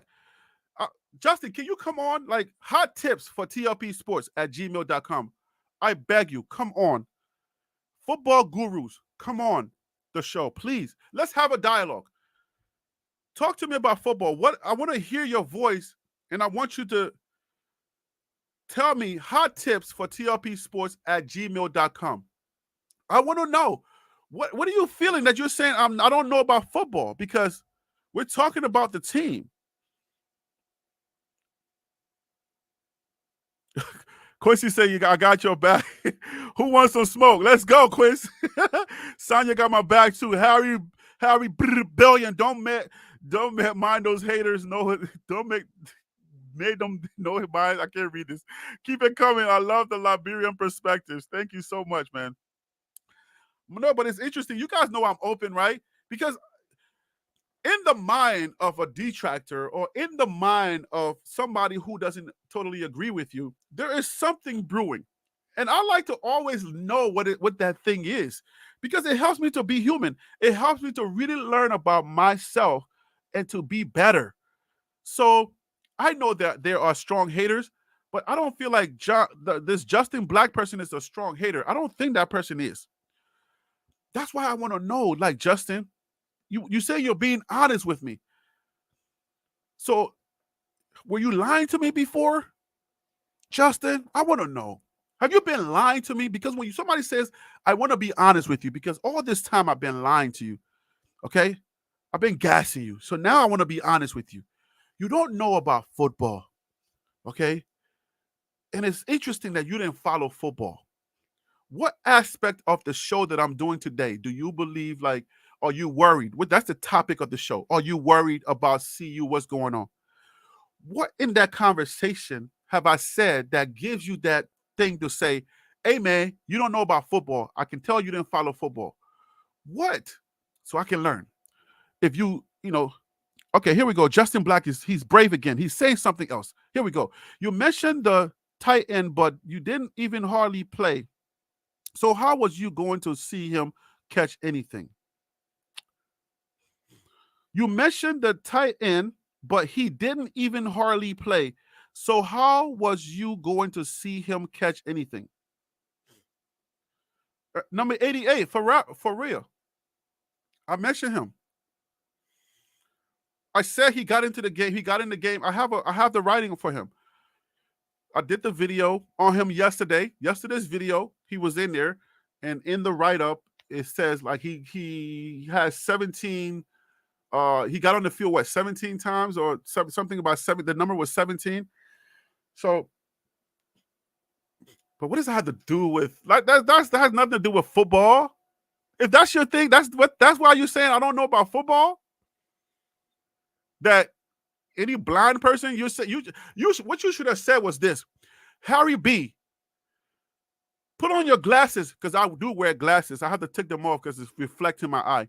You should have said this: Harry B, where are your glasses? Because you know that the guy didn't get on the field, right? How was he going to catch the ball? You know you don't need no football knowledge for that, right? So now I'm understanding like the your mindset. Like this is what you're determining that I don't know about football. That's not a litmus test for football knowledge. You know that, right? You said you mentioned the tight end, but you didn't even hardly see him play. He didn't hardly play. How was you going to see him catch the ball? That's not a litmus test for football knowledge. Justin Black, just so you know, that is not a litmus test for football knowledge. That's a litmus test for blindness, for understanding. Did you see him on the field? Just common sense. That's not football litmus, okay? So just want to know.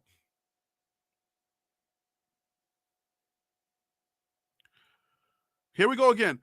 I just mentioned that you didn't even know Smoke was a senior, and the tight end you mentioned hardly played. Another thing. Football litmus test. You see what I'm saying? This is how you break down what people are thinking in real time. A litmus test. That's why I say you can't tell me, Harry B, you don't know football, and then you're telling me in your explanation of why you think I don't know football, that you're telling me that I didn't see him play on the field, so how was he going to catch? That's a litmus test? No, it's not. And then you're also saying that you didn't know that he was a senior. I didn't know that Smoke was a senior. Okay, that's not a litmus test for football. It's a Harry B. Did you even mention him being a senior? We went over that in the last show. I think it was yesterday's show. We mentioned that he was a senior. So that's not a litmus test for football. You see what I'm saying? So when you're doing your comments, you should say what you should have said there was, Harry B, you didn't do your research about Smoke. That would have been a more suitable thing to say than say, Harry B, you don't know about football. Comprende? All right, let's move on. And that, my friends, is how you break down what people are thinking. Because I knew that he wasn't really saying I didn't know football.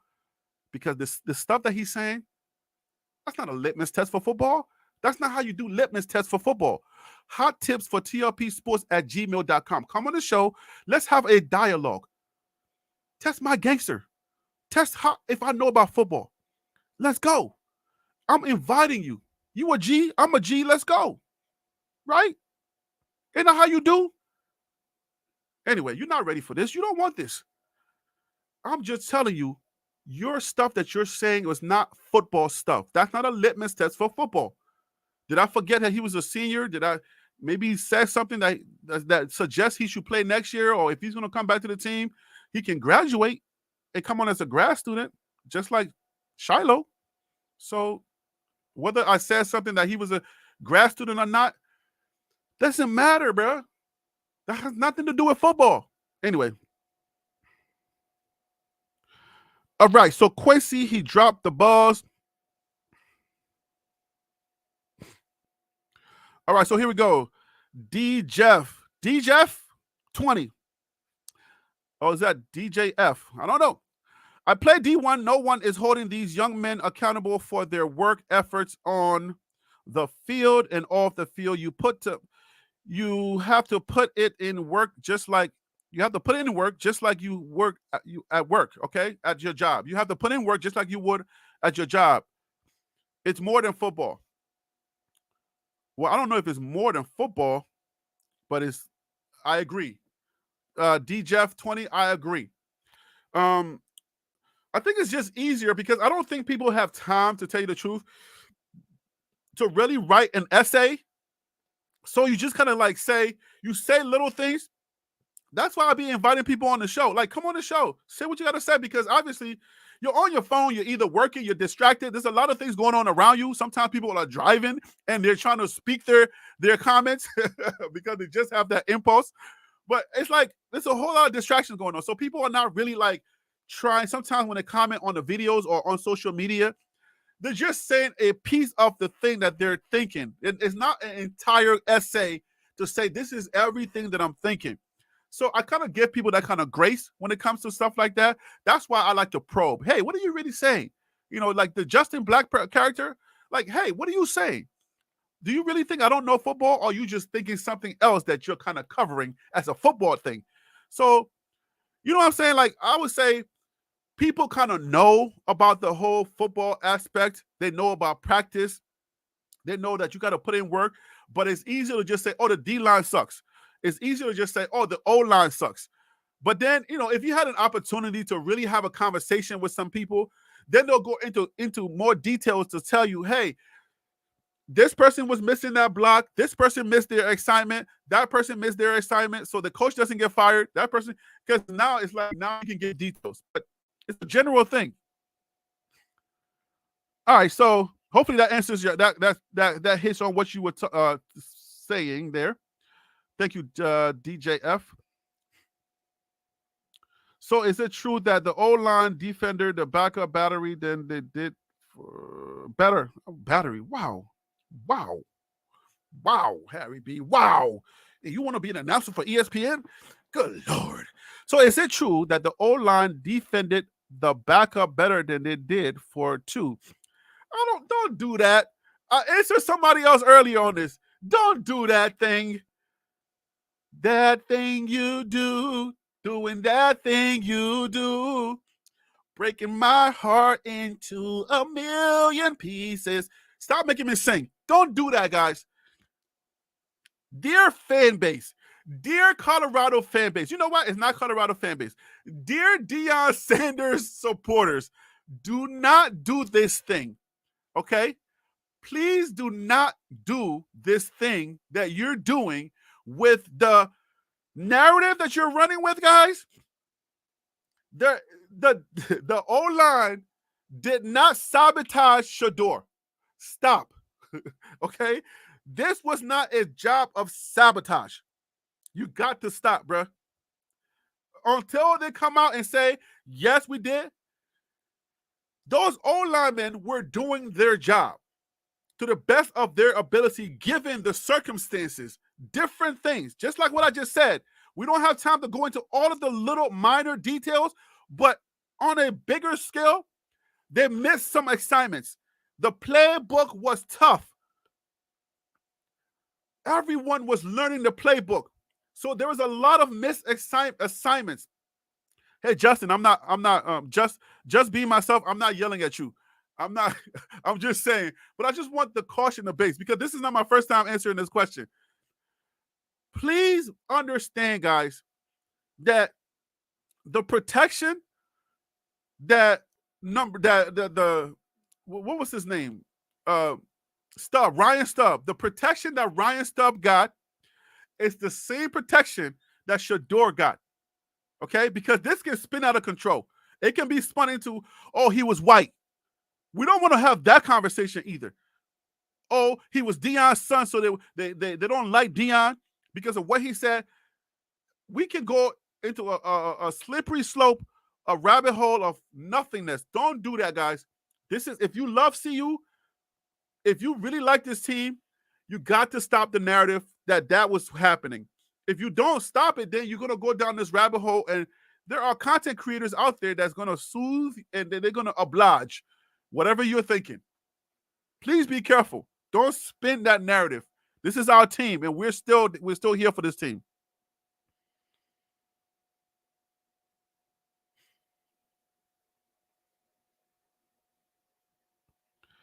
Okay, so Justin Black is back. Harry, how can a senior transfer and play for another team? Smoke is a senior, just like a lot of stuff you said about Shador. Okay, what did I say about Shador? But we'll answer this one. All right, so how can a senior transfer and play for another team? Um, okay, so Smoke is a senior. Let's just make it straight. Smoke is a senior. If I make spoke on that, forgive me. But that is still not a litmus test for football. Okay? Just understand that. You don't know anything about football, it's not the right thing to say. Say, hey, Harry, you don't know anything about NCAA college rules.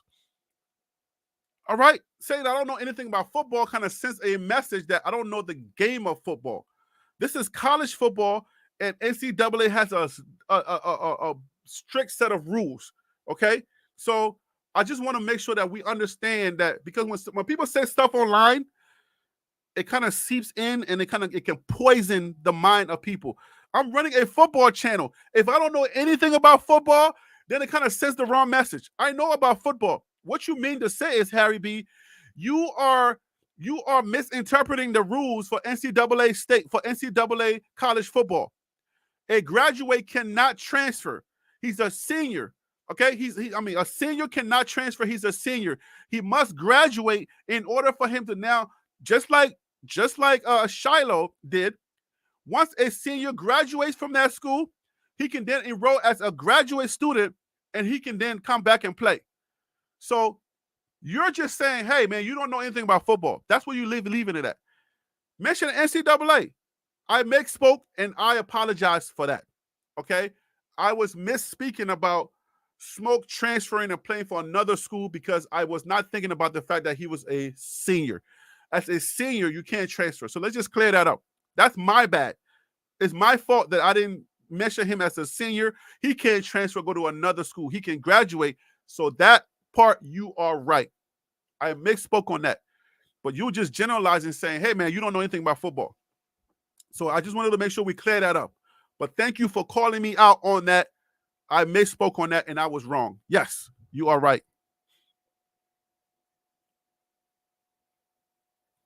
Oh, I really must have hit something. Yeah, you did. You corrected me. You're right for correcting me. Thank you for he's a senior. He cannot graduate. That you're correct for correcting me on that. Thank you so much. All right. So, but don't say football. Football is not the thing. All right. So let's see. It seems like it seems don't take pride in trying to shame people. You see what I'm saying? This right here, just I want to speak on this because I know that there's a lot of immature people out there, and your maturity is going to show if you're sincerely trying to help me out, if you're sincerely trying to have a conversation, an adult conversation, you wouldn't take pride in like, oh, I'm right. Ooh, I just got you. That's immature. That's immature stuff. I'm acknowledging I made a mistake. That's cool. You corrected me. But then, oh, I really must have hit something. You and I are not in an argument. You the one who started with the whole thing. I never came to you with an argument. So, like, you want to score points, you want to make yourself feel better. I just made a point. Somebody once told me, don't win an argument and lose the person. That's all I'm saying. Like, I don't want to win an argument with you and lose you as a person. I bet you and I can have some dialogue and we can probably be cool with just talking football stuff or just talking about Colorado or what's going on. I don't want to win an argument with you and lose you as a person. That's what we try to do in our environment. It's a toxic thing to do because now you feel like, ooh, now you got me. Now you got one on me. If you feel good, then that's your spirit now God is going to have to hold you accountable. Were you trying to help him or were you trying to destroy him? That's something that you got to answer to God, not me. But I just want to let you know, you got me. He's a senior. Thank you for correcting me. Thank you so much. Edwin says, Smoke tried to say something and everyone blew it up to what they wanted it to mean, so he not making that mistake again. He even said it. He was like, "Oh, I forgot. Y'all taking this.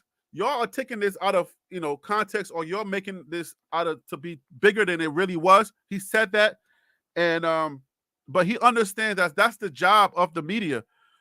You guys. I mean, I'm truthful on here, right? I tell you guys all the time, like, without something exciting, would you guys click on the videos? Tell me, like let me ask you all a question. Would y'all click on a boring video, or would y'all click on a CU video where you feel like you already know the information? The reason why you click on some of these videos is because the title got you, the thumbnail got you, something got you. If we're trying to be frank, we don't like boring stuff. We like negativity. We like drama.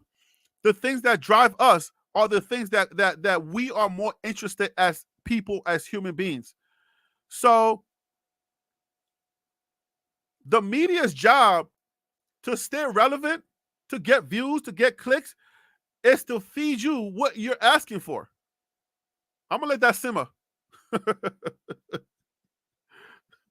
You can blame the media if you want, but we're just giving you what you're asking for. And the whole idea of business is, if you want to make money, if you want to be relevant, then you give the people what they're asking for. That's the whole idea of business. If you don't want to make no money, then just keep doing what you're doing and nobody's responding to it. But if the people have a thirst for something, you give them that. So drama sells. Other things sells. Drama sells. Without drama, there's nothing. The reason why Coach Prime is Coach Prime, and the reason why a lot of us are here, is because of the drama. So the whole idea of the smoke situation, man, that was red meat. That was red drama. That was like, whoo, thank God. Somebody said something. Oh, Lord, this is breaking news. Without that, if Coach Prime comes here and just does a regular job and he's successful, nobody cares. I'm giving away the game, guys. I'm giving away the game. That's what I do here.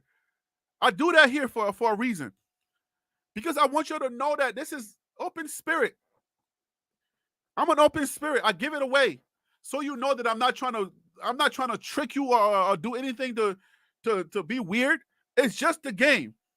We got to play the game to win. The person that tells you about smoke, the first person that tells you will get the most views. Once you know, if somebody's like, oh, Smoke just said this, you will not click on that video again because you already know what Smoke said.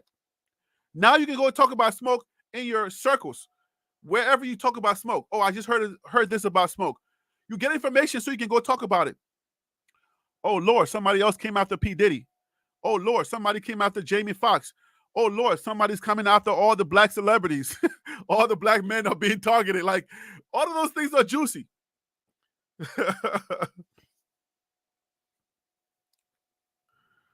Let's talk decommits. Janet, is that what you're saying?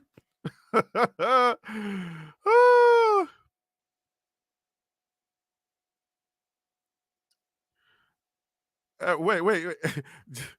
Edwin Smith said, just be Harry, bro. Harry B, bro. That's why we watch you. Don't try and be the media. Yeah, right. Edwin, stop playing with me. Y'all remember what Edwin, I'm gonna do what Jesus did to what's the guy name? Was it Peter?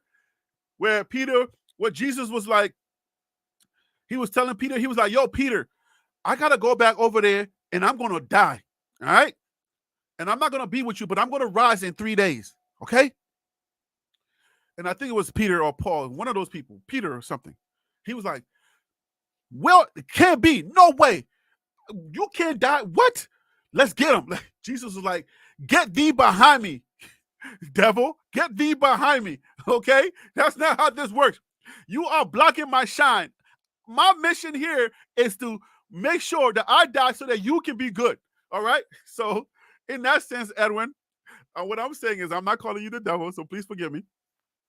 What I'm saying is, I can't lie to you and say I cannot be the media.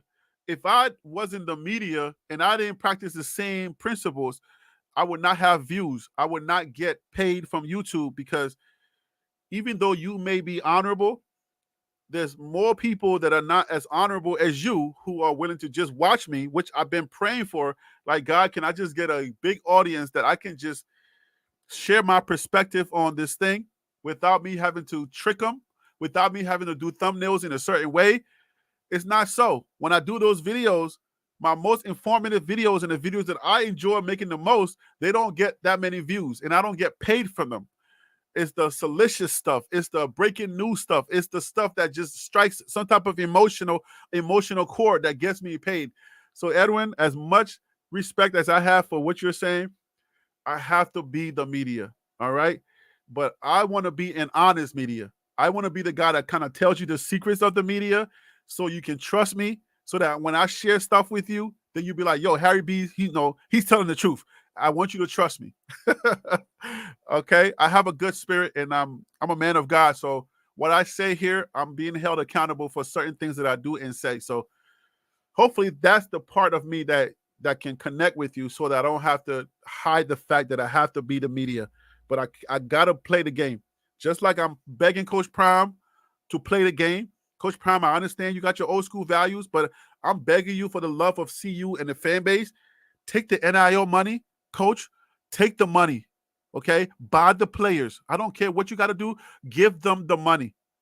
Buy the players, buy the O-line, get the entire O-line, spend a stack on each one of them, okay? Spend a stack. Give all their mamas cars. I don't care how many cars they need. Get it to them. Give them gold chain necklaces, the ones that Flavor Flav wears with the clock on it. Give them everything they need, Coach. Get the O-line. People will forgive you for you spending all the money, all right? Just like, I don't know if you guys watched that Nike documentary with Matt Damon, where uh where they were trying to get Michael Jordan, and they had to spend more money, but they just couldn't figure out how in the world we're gonna give $250,000 to just one player. And the guy was like, yo, we got to give him the money. This is Michael Jordan. We got to give him everything. It's like, no, that's three people's money. It's like, no, give it all to Michael. Coach, take the money. Take the money. All right. So I gotta be the media. Hopefully that was not a too long of an answer to what you were saying.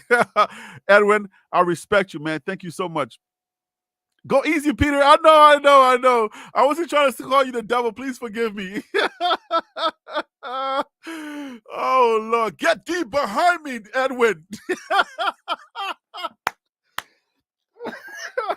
Oh my goodness.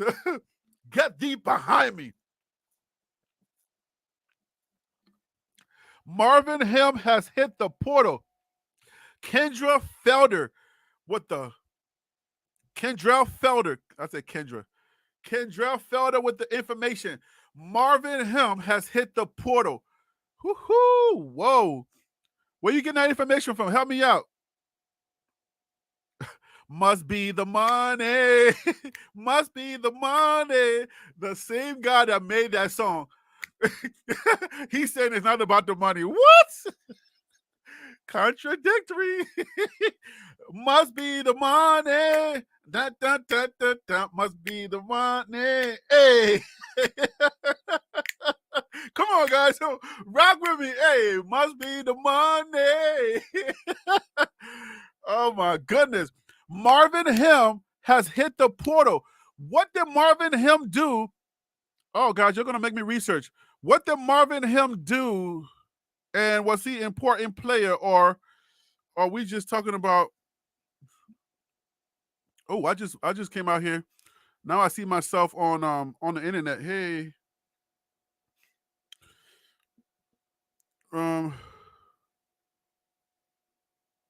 former Colorado commit just revealed 2 hours ago. Prime to Colorado. Hey, Prime to Colorado. What's up with you, man? You be bringing some good stuff. Former Colorado commit just revealed why he decommitted. Oh, okay. You got some information there? Let's look for Marvin Ham. Marvimh.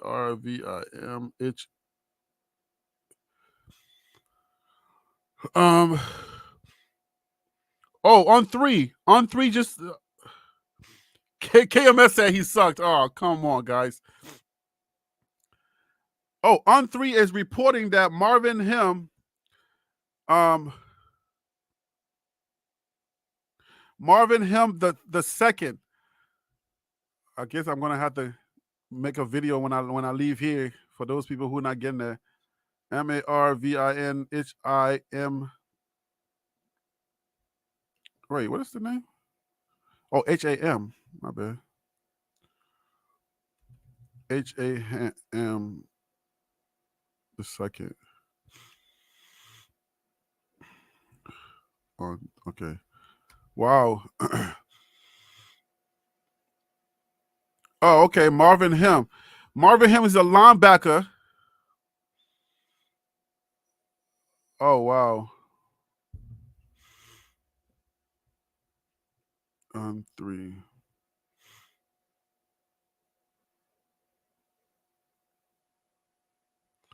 Marvin Him enters transfer portal. All right, guys. So I got to make this official. I got to give you this information. So let me just share this real quick. Peter Investor, my guy, what up with you? Kendrell, thank you so much for sharing that information. So we're breaking news right now, guys. We are breaking news. Peter Investor, we are breaking news currently. Marvin Him just entered the transfer portal. When they move a safety to linebacker, you're not doing your job. Y'all are savages. How did I get connected with y'all? Wow. All right, guys. So this is official. Here we go. We are breaking news right now. Kendrell, thank you so much. Colorado linebacker Marvin Him, the second enters transfer portal. All right, so we're going to go ahead and do this right now. This is by Hayes Fawcett. If I'm pronouncing that guy Hayes Fawcett wrong, you guys let me know, please.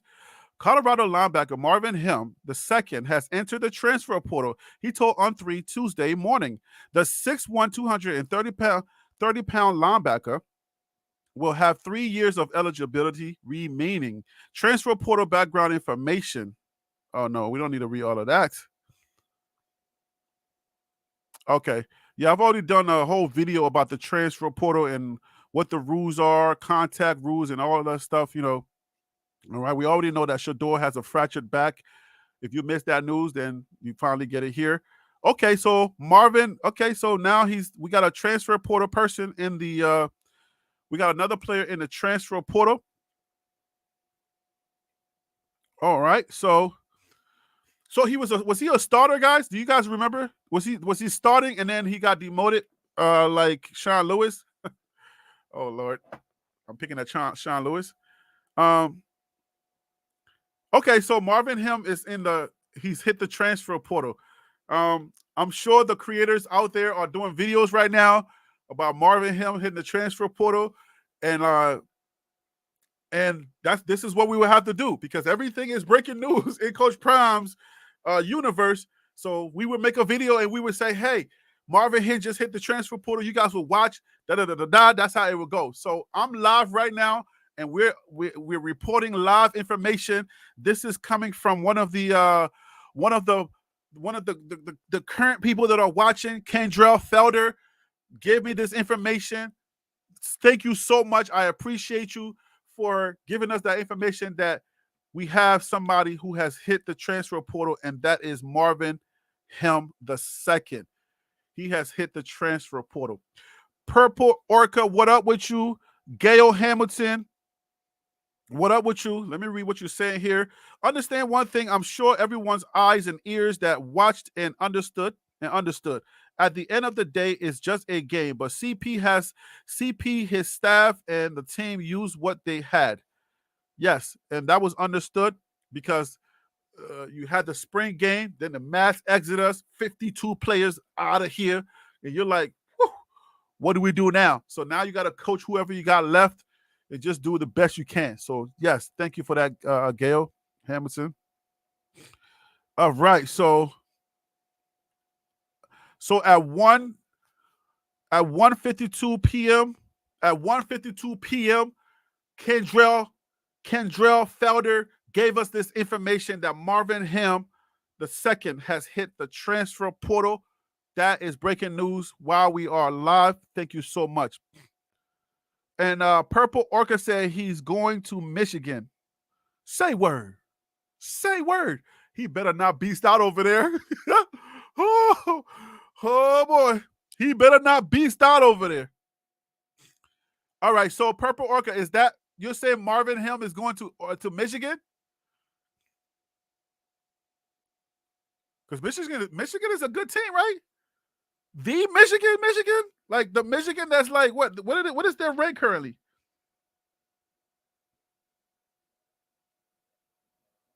Wait a minute. Hold up, wait a minute. The Michigan, the number 2 ranked Michigan?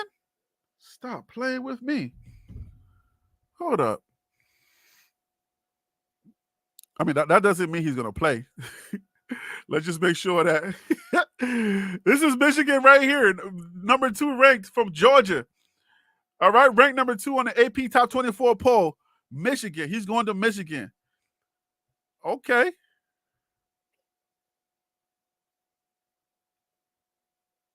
Wow. Okay.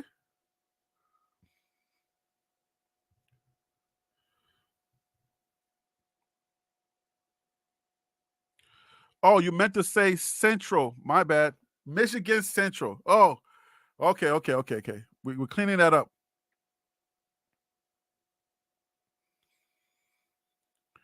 Can be. Yeah, that's a good team. They're ranked number 2, so that's not where he's going.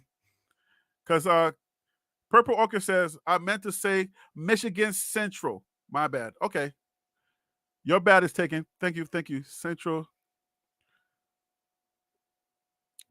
Michigan. Okay. Central Michigan. How did they do this year? All right. So Ken B says, what we got linebackers coming. So he's probably like, I'm going to transfer. These guys seem scared to compete. Yo, we never fail to like. We always go in there. Like they don't want to compete. Is that really what it is? They don't want to compete? Nah, I wouldn't say so. I'll put a little bit more respect on the kid's name. Like it's not like he don't want to compete. I don't know that's what it is. All right, so he's from Michigan. He was recruited by Central Michigan and back home. Oh, okay. So here it is. Okay, we're getting some good stuff right here. So Purple Orca is coming in. Salute to Purple Orca 40. He's from Michigan. He was recruited by Central Michigan. So he's just going back home. That connects the dots. He's like, man, I'm done with it. I'm done with this whole prime universe, the snow and all this crap. I'm going back to Michigan, man. I don't think Michigan is that hot either, though. But Doug, I'm with you, man.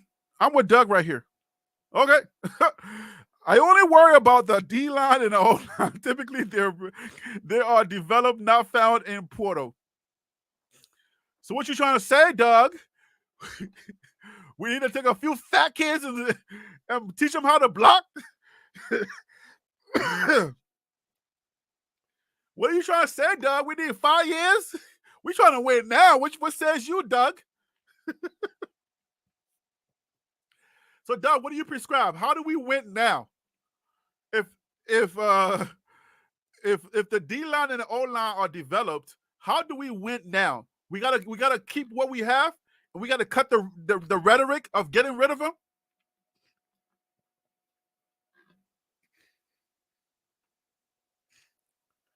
What do you say, Doug?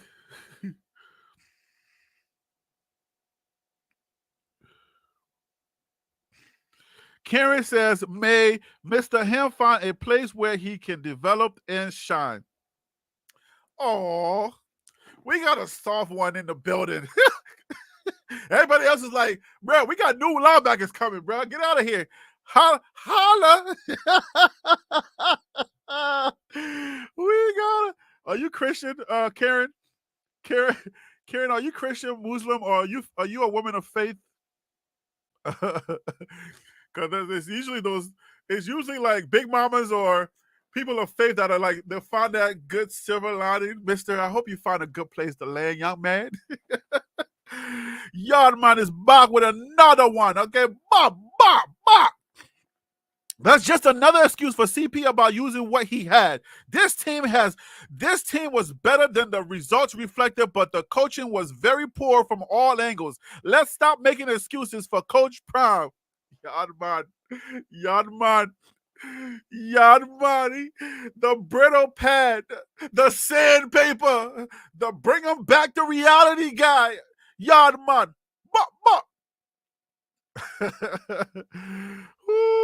Oh, Doug is agreeing. Doug said at Yardman 100, right? Coaching was brutal at times. Mamba. Let me not stop using foul language in Jamaican, right? You're like, Harry B., you're Christian. Stop cussing. It doesn't matter if it's in a different language or not. Sanders family tapped out. I don't know what that means. David Pierre, what up with you? Justin says what? Justin, what do you say? Colorado has made offers to at least 8 offensive linemen who are beasts that hit the portal. I have a feeling offensive line are going to be all right. I spoke about that, Justin. A little bit about that yesterday, I think. I think we're getting some guys from like the Ivy League. And I think it was Kevin Borba that spoke on that. So we're making some offers, but again, I'm not hanging my hat, right? Pun. But I'm not hanging my hat on anybody we make offers to. I don't know, man. The thing is, we get excited about players, and I'm vowing to myself not to get excited about anything we get until I see them. I don't know why. I'm a little bit more, I'm a little bit more of a skeptic this time around. I'm not going to be the hype Harry B that you guys remember from the beginning where everybody was hyped. I don't care if we got a recruit that was like crippled. He had one leg and he was coming in on 3 toes. I was like, yeah, man, this is the best thing since sliced bread. We got one. I ain't doing that this time, bro. I'm not doing that this time. I want to see them. I want to see these players. I want to lay eyes on them, and I want to have a fair evaluation of these players because, like, some people are saying, "Hey, man, don't buy into don't buy into all of the hype this time." All right, because Coach Prime, he's gonna say what he got to say to make sure that the base is good. I believe that Coach Prime will get the guys, but I'm still gonna stand on. We're not gonna get 7. We need a lot of them to have depth. We need to have, because people get hurt, they get banged up, they get nicked up. You know what I'm saying? So it's like ankles, knees, this, that. And I believe didn't Tank get hurt this year? They like the 6 Washington get hurt. So he was out with like a concussion or something, neck injury or something like that. He didn't really play. When he came back, he was ineffective. So we need like 2 or 3 guys that are playing the same position and to be just as good as each other are. So I'm not buying the hype. I'm going to be steady this time. I'm not going to sell you guys no dream. I'm not. I'm really not.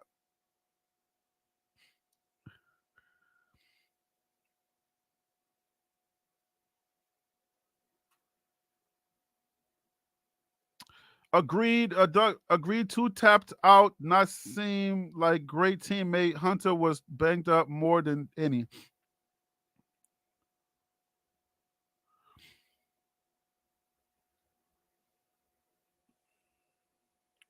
Okay, I don't know what y'all mean by tapped out. Y'all gotta help me out with that. All right, so any news on Mr. Seven says, any news on a new O lineman?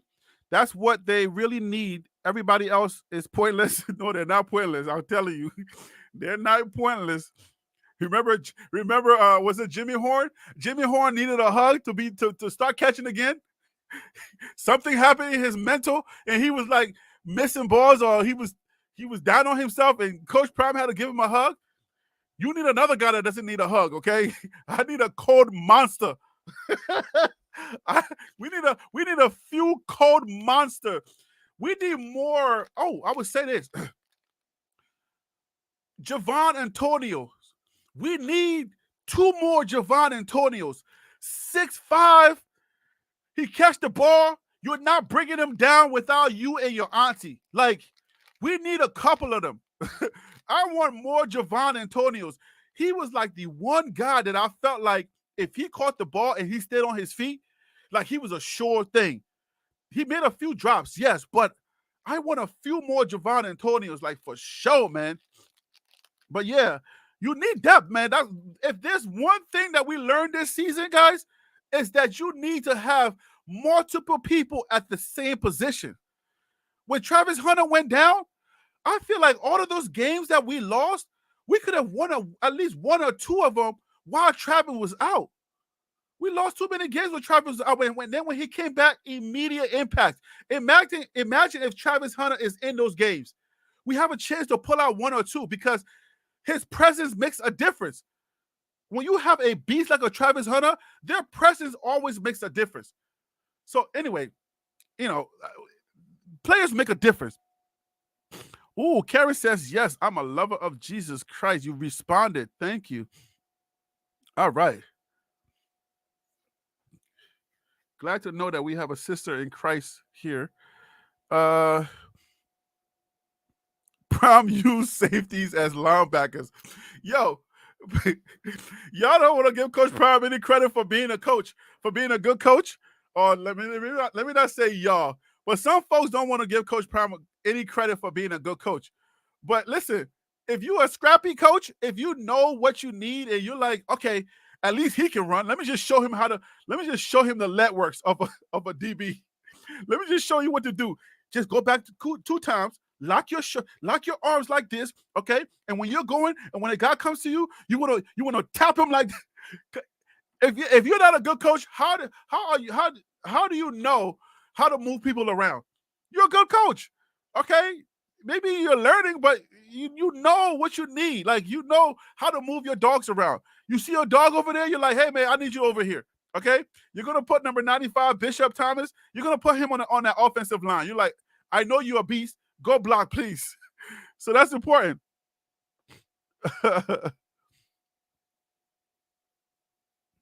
King George says Marvin, not him. Okay. So Panda Bear says, takes 2 years to develop O-line. People have to understand that Porter is new. Develop a guy and they can block also. Okay, so that's a good thing to say because I think if you have guys now and they can play the game, you work with them and you show them what to do and you put them in special camps. You have special camps for them. Do y'all think that Coach Prime is going to have special line camps this year, or is that something that the NCAA is going to allow? Do they allow special camps for your specific position plays, or are you allowed to hold a camp for yourself to teach your men? I don't know what the rules are. I really haven't done a video on that, or I haven't searched into it. But somebody can tell me, for you guys who know the NCAA rules. All right. But Yardman said something earlier that I wanted to touch on. I know that a lot of people don't really think that this was a good team because obviously the W's were in there. If you're just counting W's, then you're not really going to understand what Yardman was saying. What Yardman was saying was on point, right? Whether it rubbed you off wrong, it was a little bit harsh, but whatever. Like, what he was saying has some credence. Think about it. This team lost by like one score for ranked teams. I mean, what did they call it? Murderous row or something like that, where we went through like several ranked teams. Like, Arizona was not ranked to start the season. Then they ended up being ranked number 17.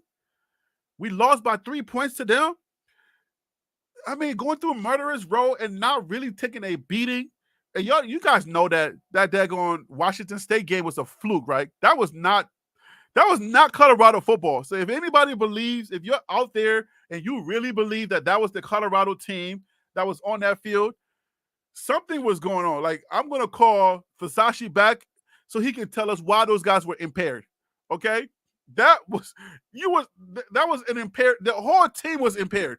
Half of them were sick, like dogs, okay? These dudes was dropping balls.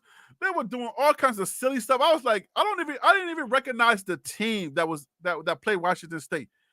But the team that we had this year, if you really look closely, guys, this was a good team. I'm telling you, if the coaches really got their act together, if you guys remember week number 3, that essay that I wrote, and I said, hey, we have a winning team. We have a winning team here, but we're not playing winning football. Or we're winning games, but we're not playing winning football. If our coaches, the grown-ups that were in that room, could figure out how to gel, they could have made this team a winning team. I'm telling you, I still stand on my 8-4 as opposed to that 4-8. But I believe that 4-8 was destined. That 4-8 was a thing of God, because something had to happen to do something. But I don't want to go down that road. I'm telling you, if you're a person of faith, you will understand what I'm saying. That 4-8 was something that God had to do. I strongly believe that.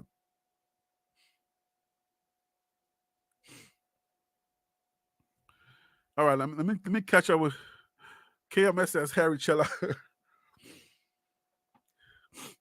Yeah, the Washington State game was the Washington State game and the Stanford game horrible. Those Washington State was not like that. If you really look at Washington State, like, they were not like that. Like it was Washington State was one of those games where I'm like,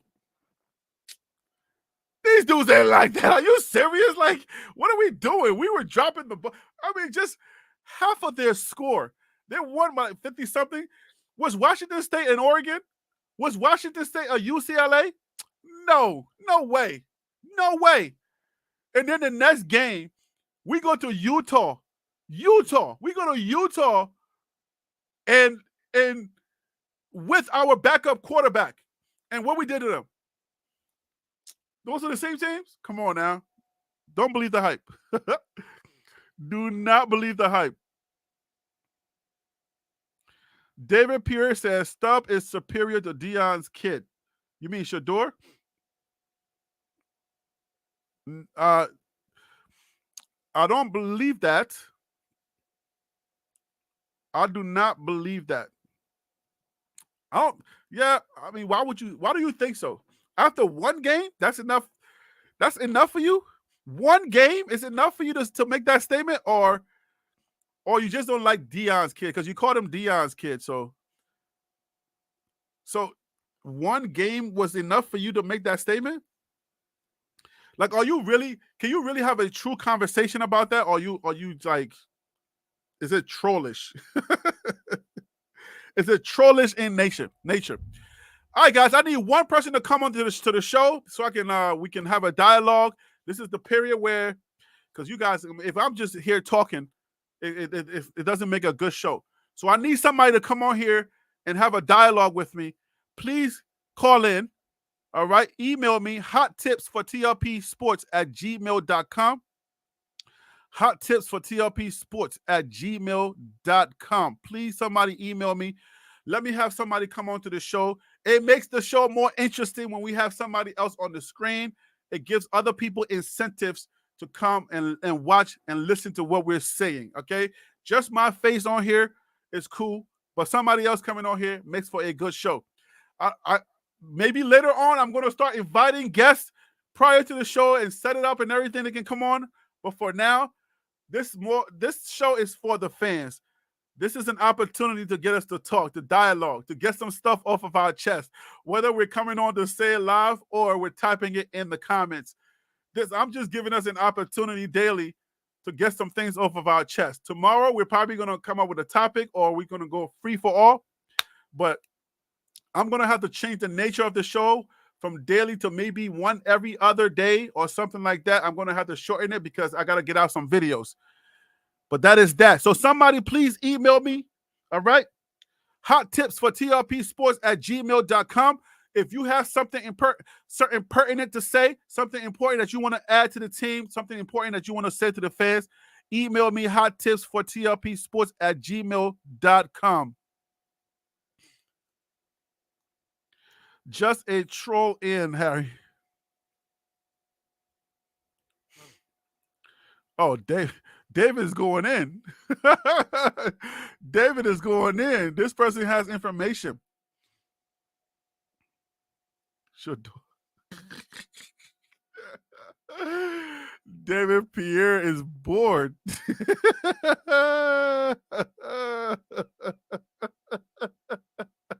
Yo, David is bored. Oh my god.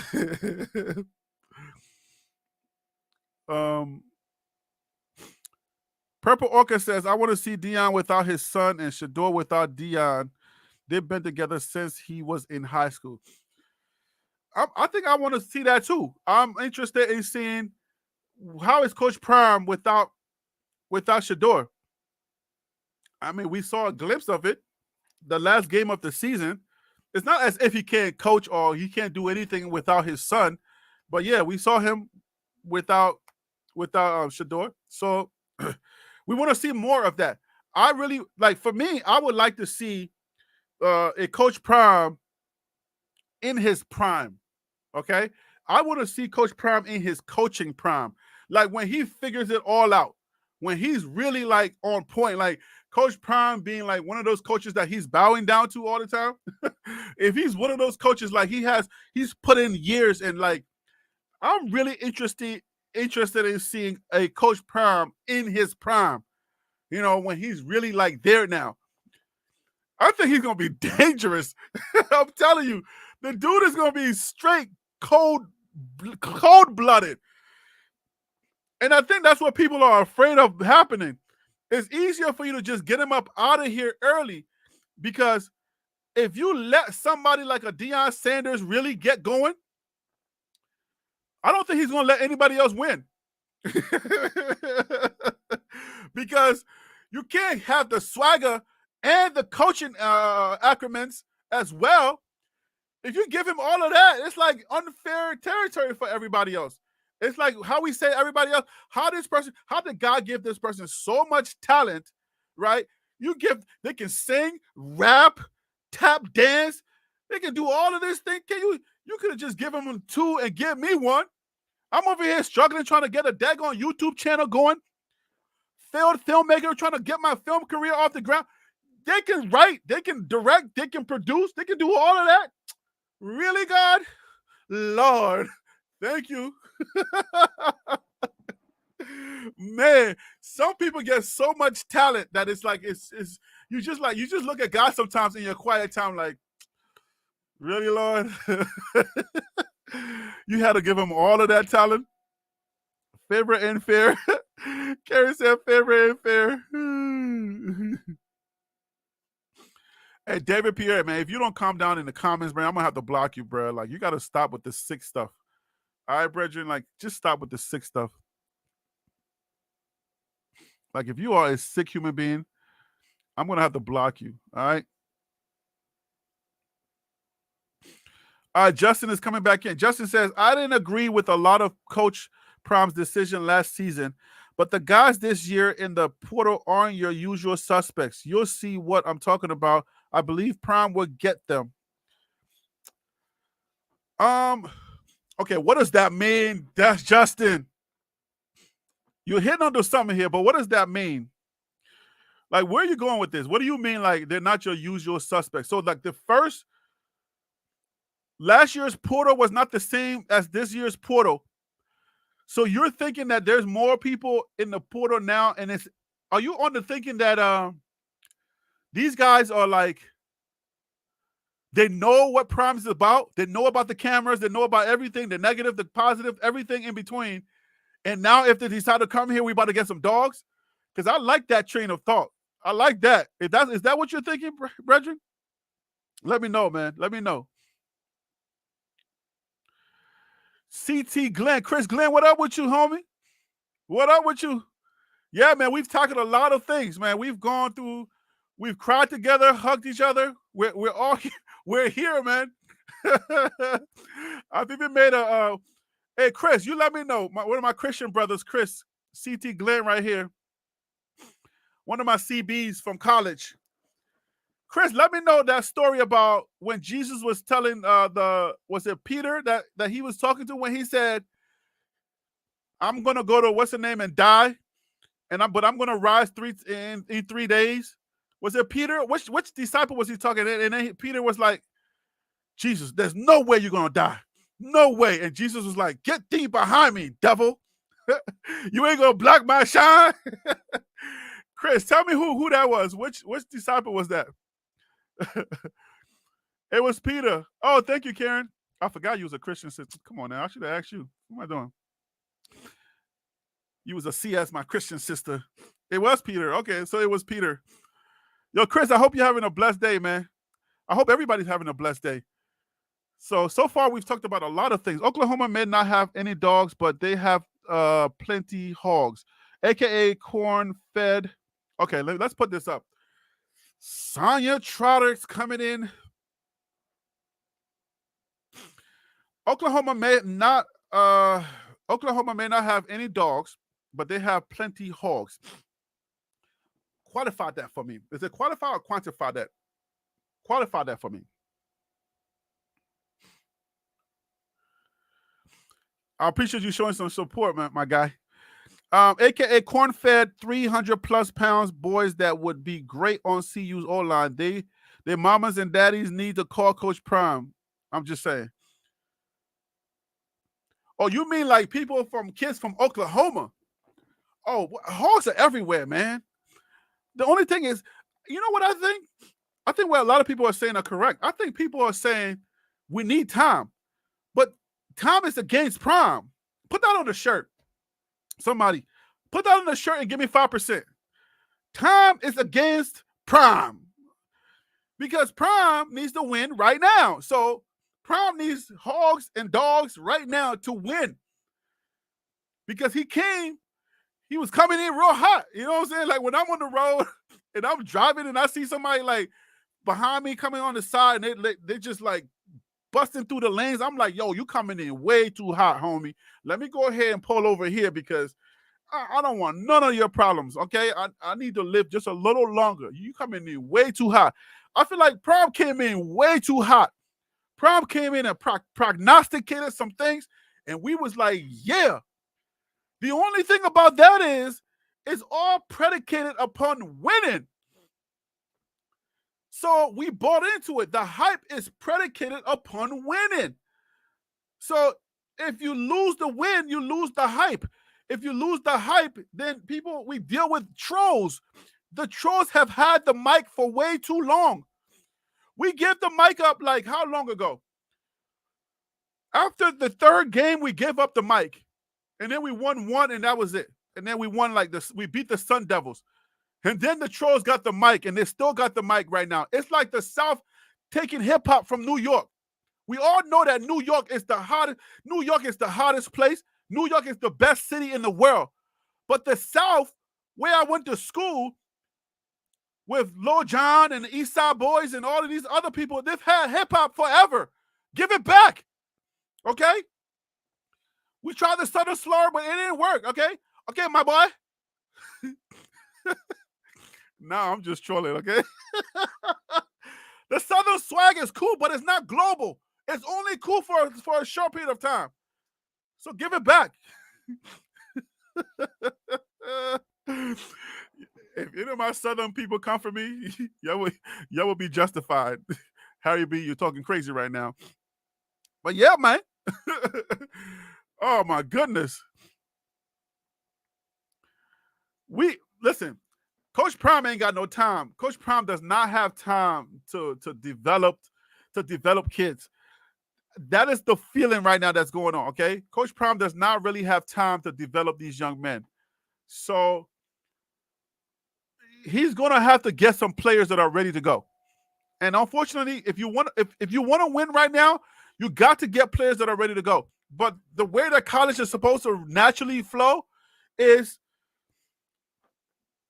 especially if you're doing the 40, 20, you get some of those graduate students. We got another one. Super chat in the building. East Coast Cav. Forget about dogs. Prom needs some lion, tigers, and why did you warn me? Oh my. Lions, tigers, and bears on that line. They need some mean, vicious looking animals protecting Shador. Yo, why did you give me a warning before we started going to the Lion King? Oh Lord. Yo, that's we need. Listen, man. We need that. We just need guys that we don't have time to develop. Because at the end of the day, I think the way that the line works, we can take the best example from the movie Remember the Titans. There's a little bit of ingredient of what everybody is saying. Did they want to black for Shador? Did they want to do this? Did they want to do that? I think, because I don't know if you guys remember, but I did the video on the lineman. I think our average lineman is either 294 or 314 pounds. Our average lineman. All right. So if you got those big hogs already, right, the best thing you can do is develop them. If you develop them within a year or so, within a short period of time, maybe 2 to 3 years, they'll be ready. It's like you having a bunch of either juniors or seniors that are ready to play for each other. And then they need to spend more time with each other. If we're taking the transcript, or if we're taking from the playbook of the Remember the Titans movie, if we're taking something from their playbook, those guys, they need to spend a lot of time together. The more time they spend together, the more personal it becomes. It's like somebody hitting your best friend and you're seeing it happen. And you and your best friends going out and you're getting into a fight and your friends don't care that you're getting hit. So if they spend time together, I know there's some stuff that we talked about. Oh, you don't need to hang out and do all of that stuff. Chemistry matters. Chemistry matters a lot in this game. So we need to understand that the line needs time to grow together. Shador and those guys, they need to eat at a special table. Only lineman table, lineman and quarterback table. That's it. Nobody else on this table. I don't want to hear Travis Hunter joking over here or anything. Don't come to this table when we're eating lunch. This is the lineman's table only. We don't want Travis Hunter over here. We don't want Jimmy Horn or Xavier Weaver telling stories over here. All right? We only want linemen and Shador. That's it. Y'all eat together. Don't sleep together, but y'all eat, y'all eat together. Y'all go to the movies together. Y'all need to spend a lot of time together because it's got to be personal. Bruh, Tyler Brown was crying in his video because he didn't have an opportunity to protect Shador. When you see the eyes of Tyler Brown, when you see his videos and he's nervous and he's like, dang, I ain't gonna play this year because I need to protect my guy. I need that same passion in the eyes of the lineman. And that can only come with time. You got to spend time together, not 2 months or 1.5 months. That ain't going to happen. So if you really want the line to really work, I don't think we were undersized. Do y'all think we were undersized? We were not undersized. We were the average. We had the average height of all of the teams that we played. Every single team that we played, we had the average height and we had the average weight. I made those videos and I have receipts. You can go look at those videos. I have the receipts. And there were times where we were bigger than those teams. Go watch the video. It's on the channel. Go watch those videos. So it's not as if we didn't have the line. We had the line. But I'm telling you, something was missing. And it had a lot to do with chemistry. And also time. The lines that were blocking, let me get into my pocket right now. I think I'm in the zone. Let me go into my zone right now. The teams that beat us, they have more time with their playbook. The Lions, they knew the playbook. You got to know where the ball is going. You got to know what Shador's going to be doing with the ball. If you don't know what Shador's doing with the ball, with the RPO offense, the run pass option that we had, if you don't know what Shador's going to be doing and how much time he needs to do it, it's going to be hard for you to block for him. Because at times, you don't know if the ball is going to be a run play or it's going to be a pass play. It's really hard when you're confused on the line. So that's why I'm like, yo, they need time to gel, to have chemistry, and also time to learn that playbook. We didn't have time to learn the playbook. So it was very hard. But now I say, bring that same line back with the same playbook. Give them that same playbook. If we're switching the playbook, God forbid we are switching that playbook. And if we're switching the playbook, Lord, please tell me that we're bringing back the same linemen, a lot of them, because we're going to be in the same situation. The line doesn't know the playbook. If you don't know the playbook, it's hard for you to block, to know where it's going.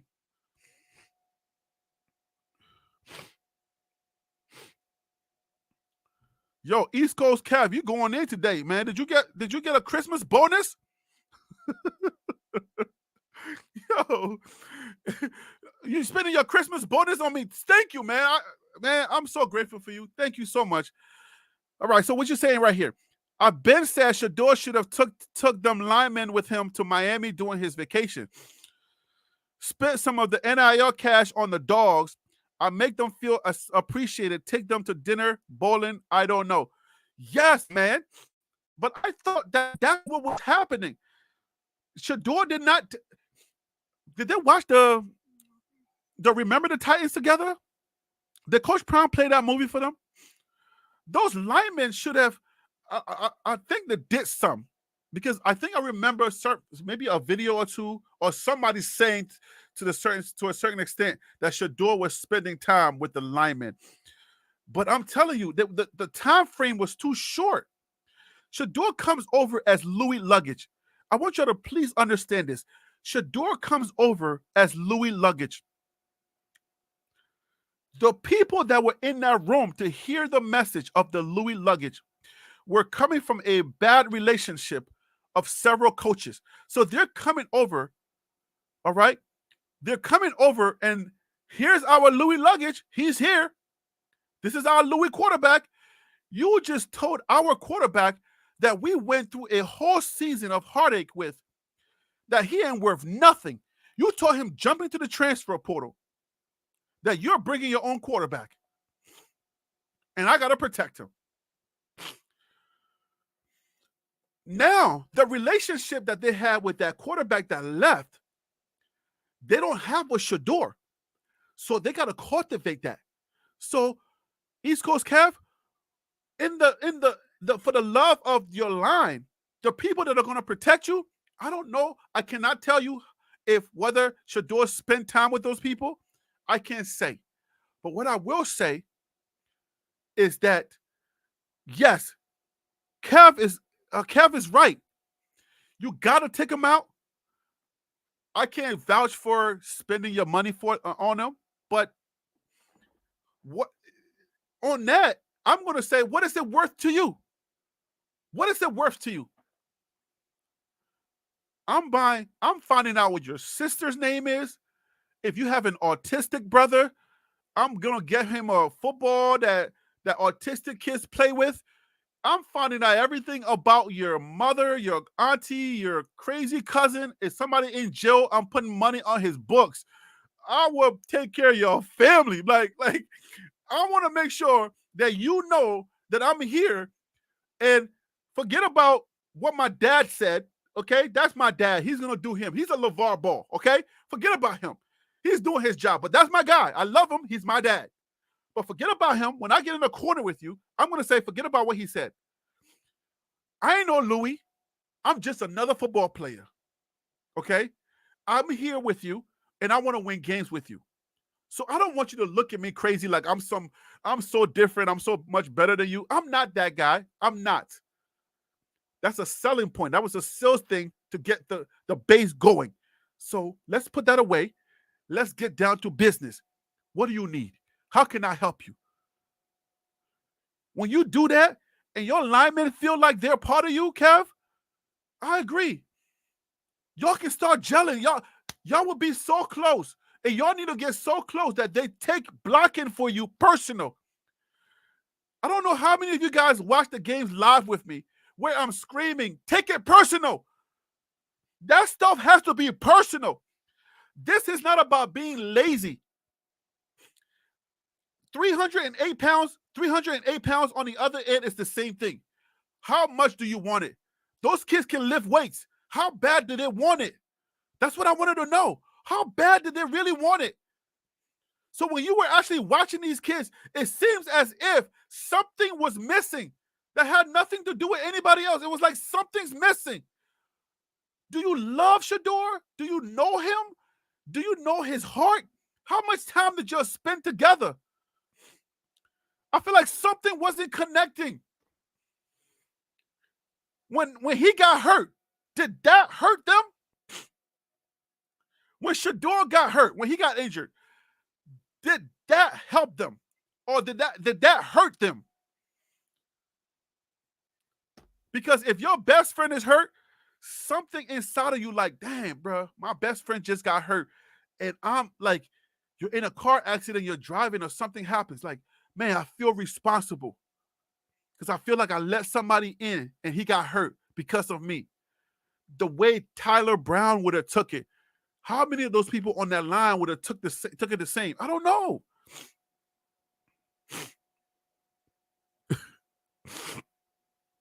Wait, Sonya, you said ain't nobody got time for that. When you say ain't nobody got time for that, for like personal relationship, developing personal relationship.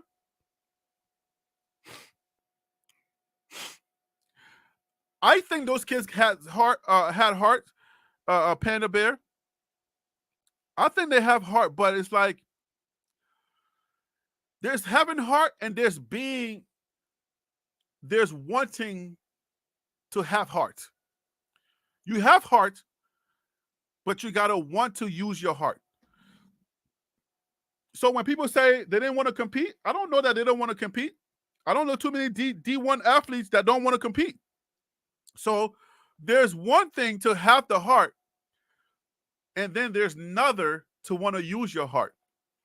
Because we all have ability. We do. We all have ability, but how many of us really want to use our ability to its fullest extent? How many of us are actually working on our business plans? How many of us are actually implementing the things that we wanted to do last year? Our last year's New Year's resolution. How many of us really wanted to do that? So that's what I think. That's what it is. I can never count out a human being to say, no, this guy is stronger than you. I don't think those guys were stronger.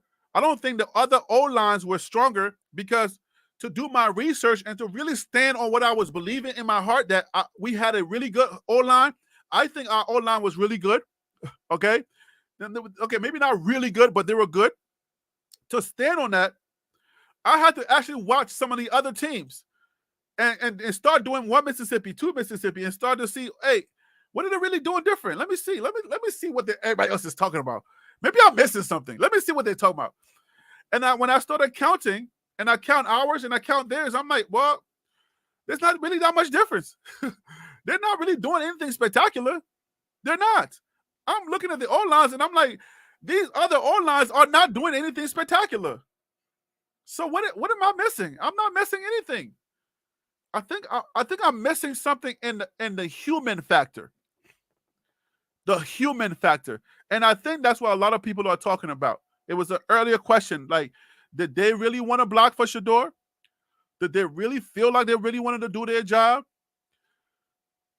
Was their boss always on them? Was their head coach always like bringing them down or making them feel some kind of way, even though his messages are positive in the locker room? But when it gets to public, he's telling us he's going to replace us. Are his Louis boys? Does he love his Louis boys the same as he love us? Are we pawns in his bigger scheme? Those are questions that natural, regular people would be asking. All right. Does this guy really care for me, or does he really am I just another number for him? So they're playing with something. Something got to rev you up. For a Coach Prime message not to resonate with people, when Coach Prime's message is resonating with people outside of the locker room, like with us, how can it not resonate with them? Was their heart closed? As I come to a close, we got about 15 more minutes before we end this show. Hopefully, you guys are getting something out of the show, guys. I don't mean to keep ignoring you. I'm kind of like starting to preach a little bit. I'm in my bag, so forgive me if I'm not in the comments. If I'm not in the chat, forgive me. I kind of got in my bag for a second there. But I think Purple Orchid said cultural differences. Yeah, I mean, there's even a narrative, right, where what's the young lady that's on ESPN and Stephen A. Smith? People are always talking about her. Like, they have some energy when something happens to, like, when controversy or scandal happens with black people.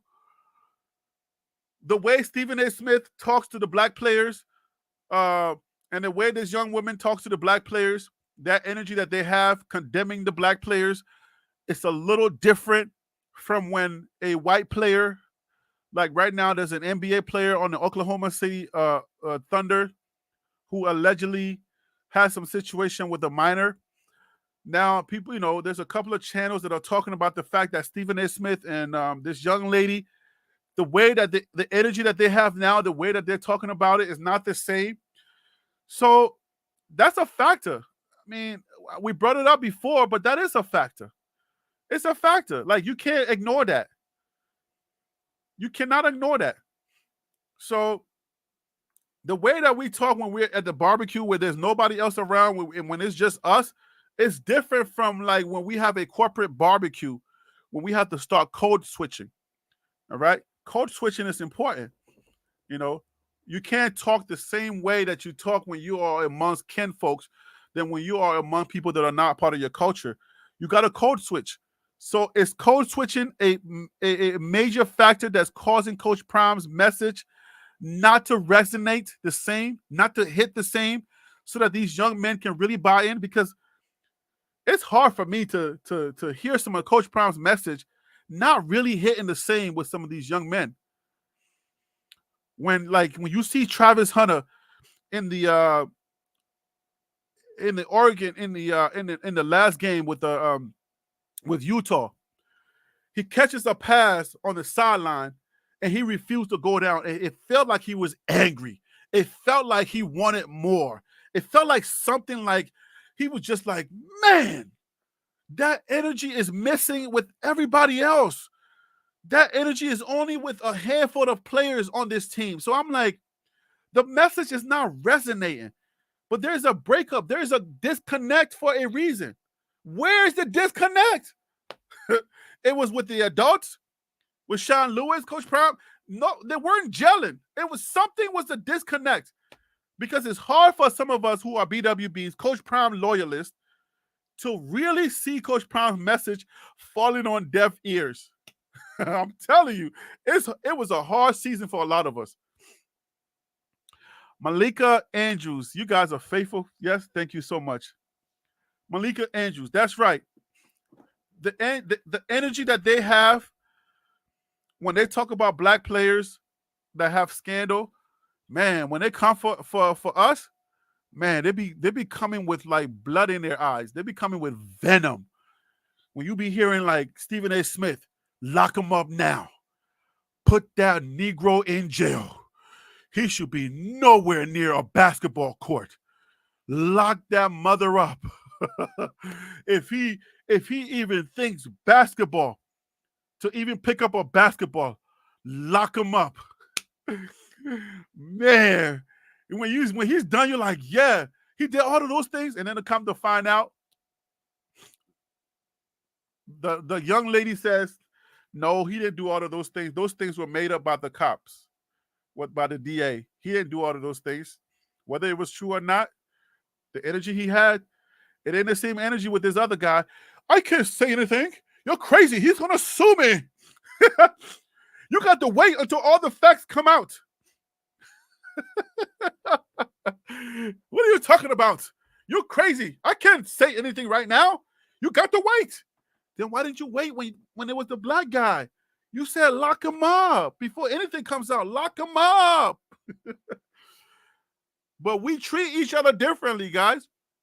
Oh, and the channel that I got that from was what? Self-talk or self-talk? That's where I watched that video. I like that brother's his coverage is pretty nice. But yeah, when it comes to us, it's different. So that dynamic is playing out. I'm sure Coach Prime is aware of that. Coach Prime is truly aware of that. You guys have really made this show a really good show today. So you guys are locked in. Yardman said, true brethren. The fans are so blind to what is actually going on. They're not all blind. Not all of them.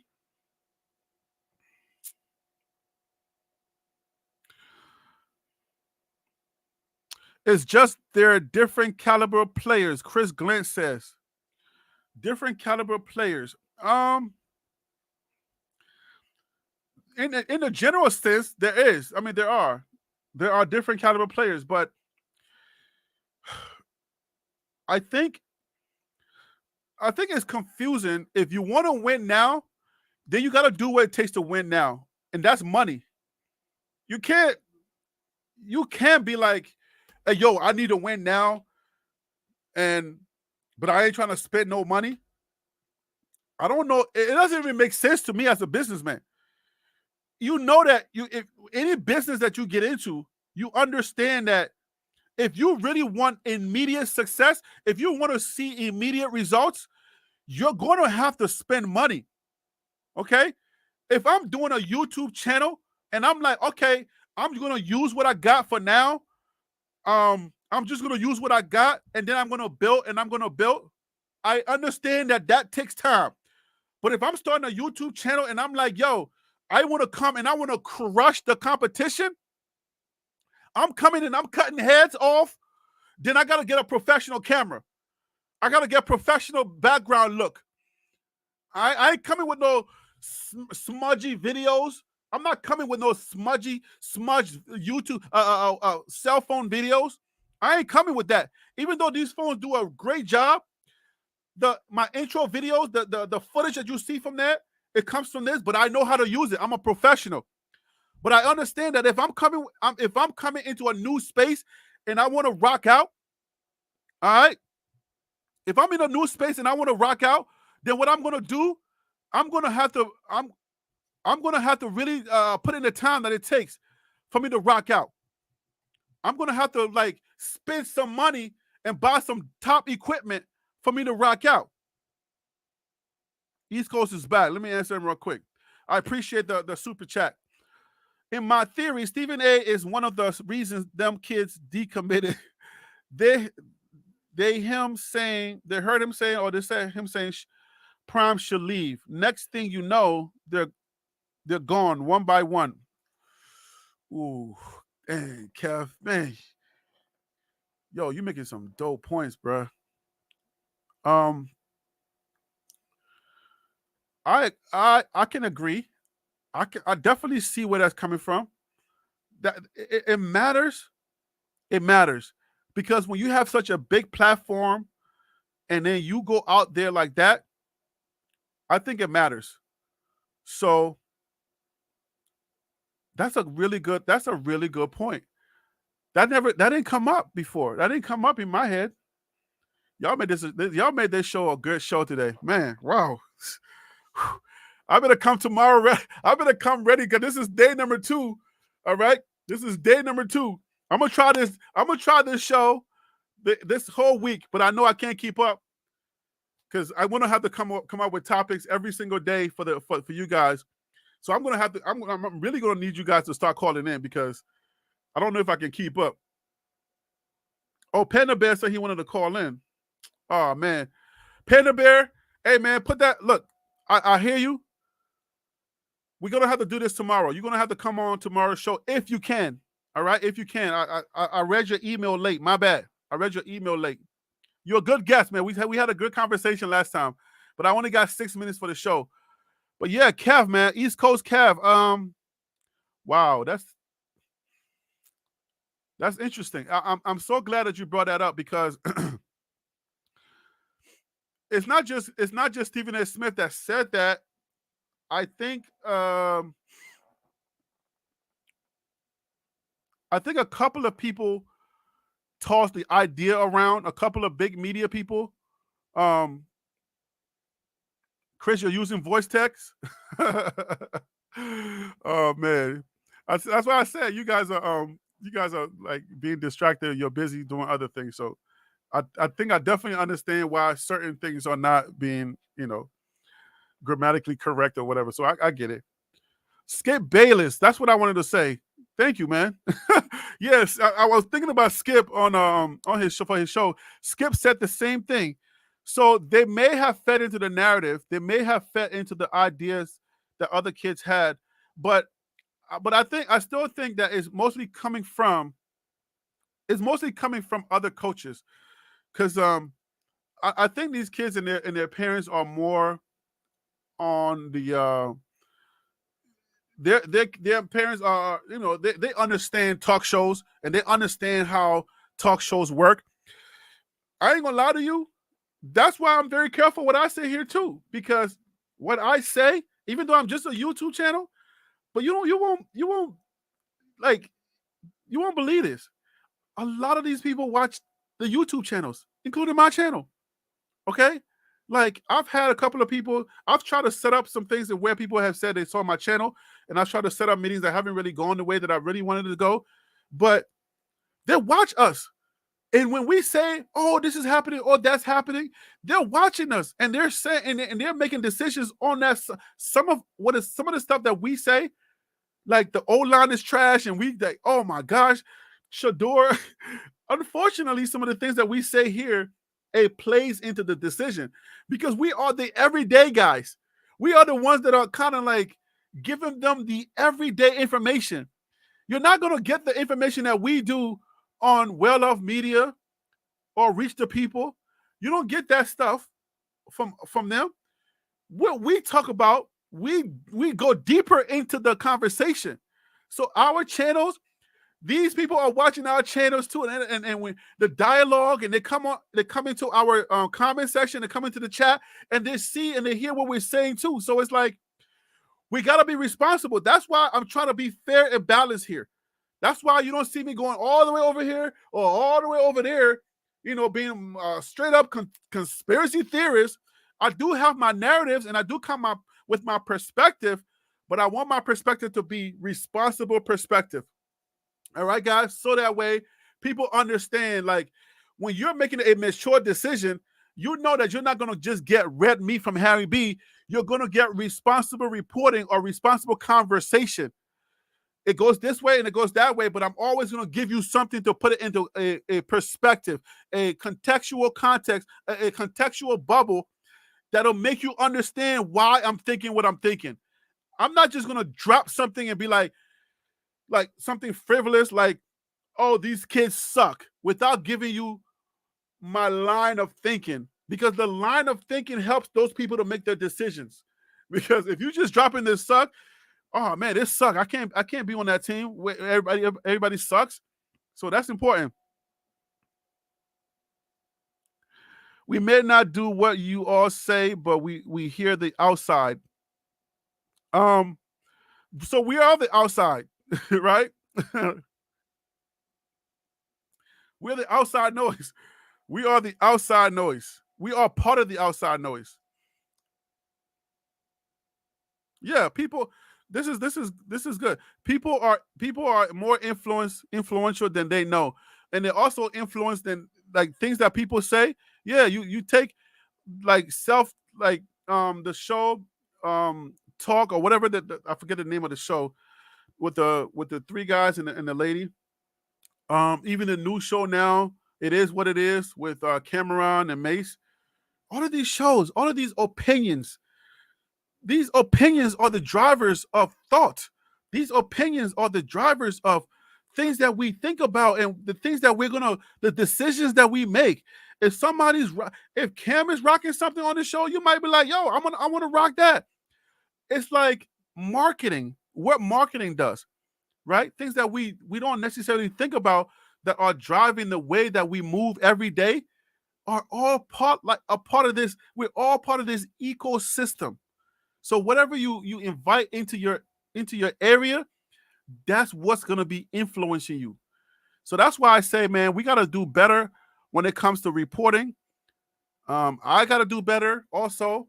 I gotta make sure that I'm not feeding into I gotta make sure that I'm not saying stuff that I don't explain or stuff that just kind of like it's just red meat for the opposite. So anyways, guys, it's been a great show. Thank you so much for tuning in today. Today's topic was, are you worried? And we talked about a lot of things, several things that says that give me an insight whether you were worried or you were not worried. So I think it was a successful show. I hope you guys feel the same way.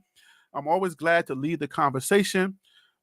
Justin Black, I hope we didn't have too much of a rough, you know what I'm saying? I feel like you started adding to the conversation more once we got our little rough edges out the way. You kind of give me some insight and stuff, and I apologize if I offended you, and I just want to leave it there. I just want to make sure that we understand that I don't want to win an argument with you and lose you as a fan or lose you as a club member or as a person, because I feel like even if somebody disagrees with you, there's always something to learn from that person once we get on the same wavelength, so I know what you're thinking.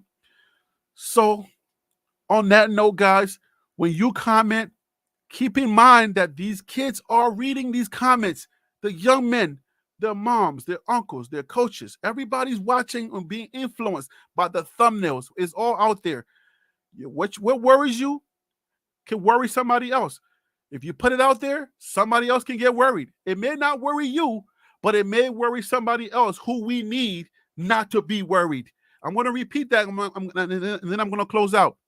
What may not worry you may worry somebody else. So be careful with your comments. You may just put it out there and be like, yo, I was just playing around, but it may not worry you, but it may worry somebody else who we need not to be worried. And guess what? Those people multiply. They're like babies, kids. They don't die, they just multiply. So be careful what you put out there, because what you're not worried about may worry somebody else who we need not to be worried. All right, guys. Thank you for joining me on this beautiful day with TLP Sports Club at noon. We go from noon to 3 o'clock every single day. I'm going to do it this week, but we're going to flip up. We're going to switch it up and maybe alternate. It could go from once a week to maybe twice a week. I'm still trying to figure it out. But I thank you for being kind to me and blessing me with your presence. I love you guys. Thank you so much. All right. Ain't worried about nothing. All right. Can't be saying, I ain't worried about nothing. Yo, Can't be, peace, brother. I love you guys, man. Thank you so much. I got to go pick up my son, so we got to end the show at 3 o'clock every day, or when I do it, we got to end at 3 o'clock.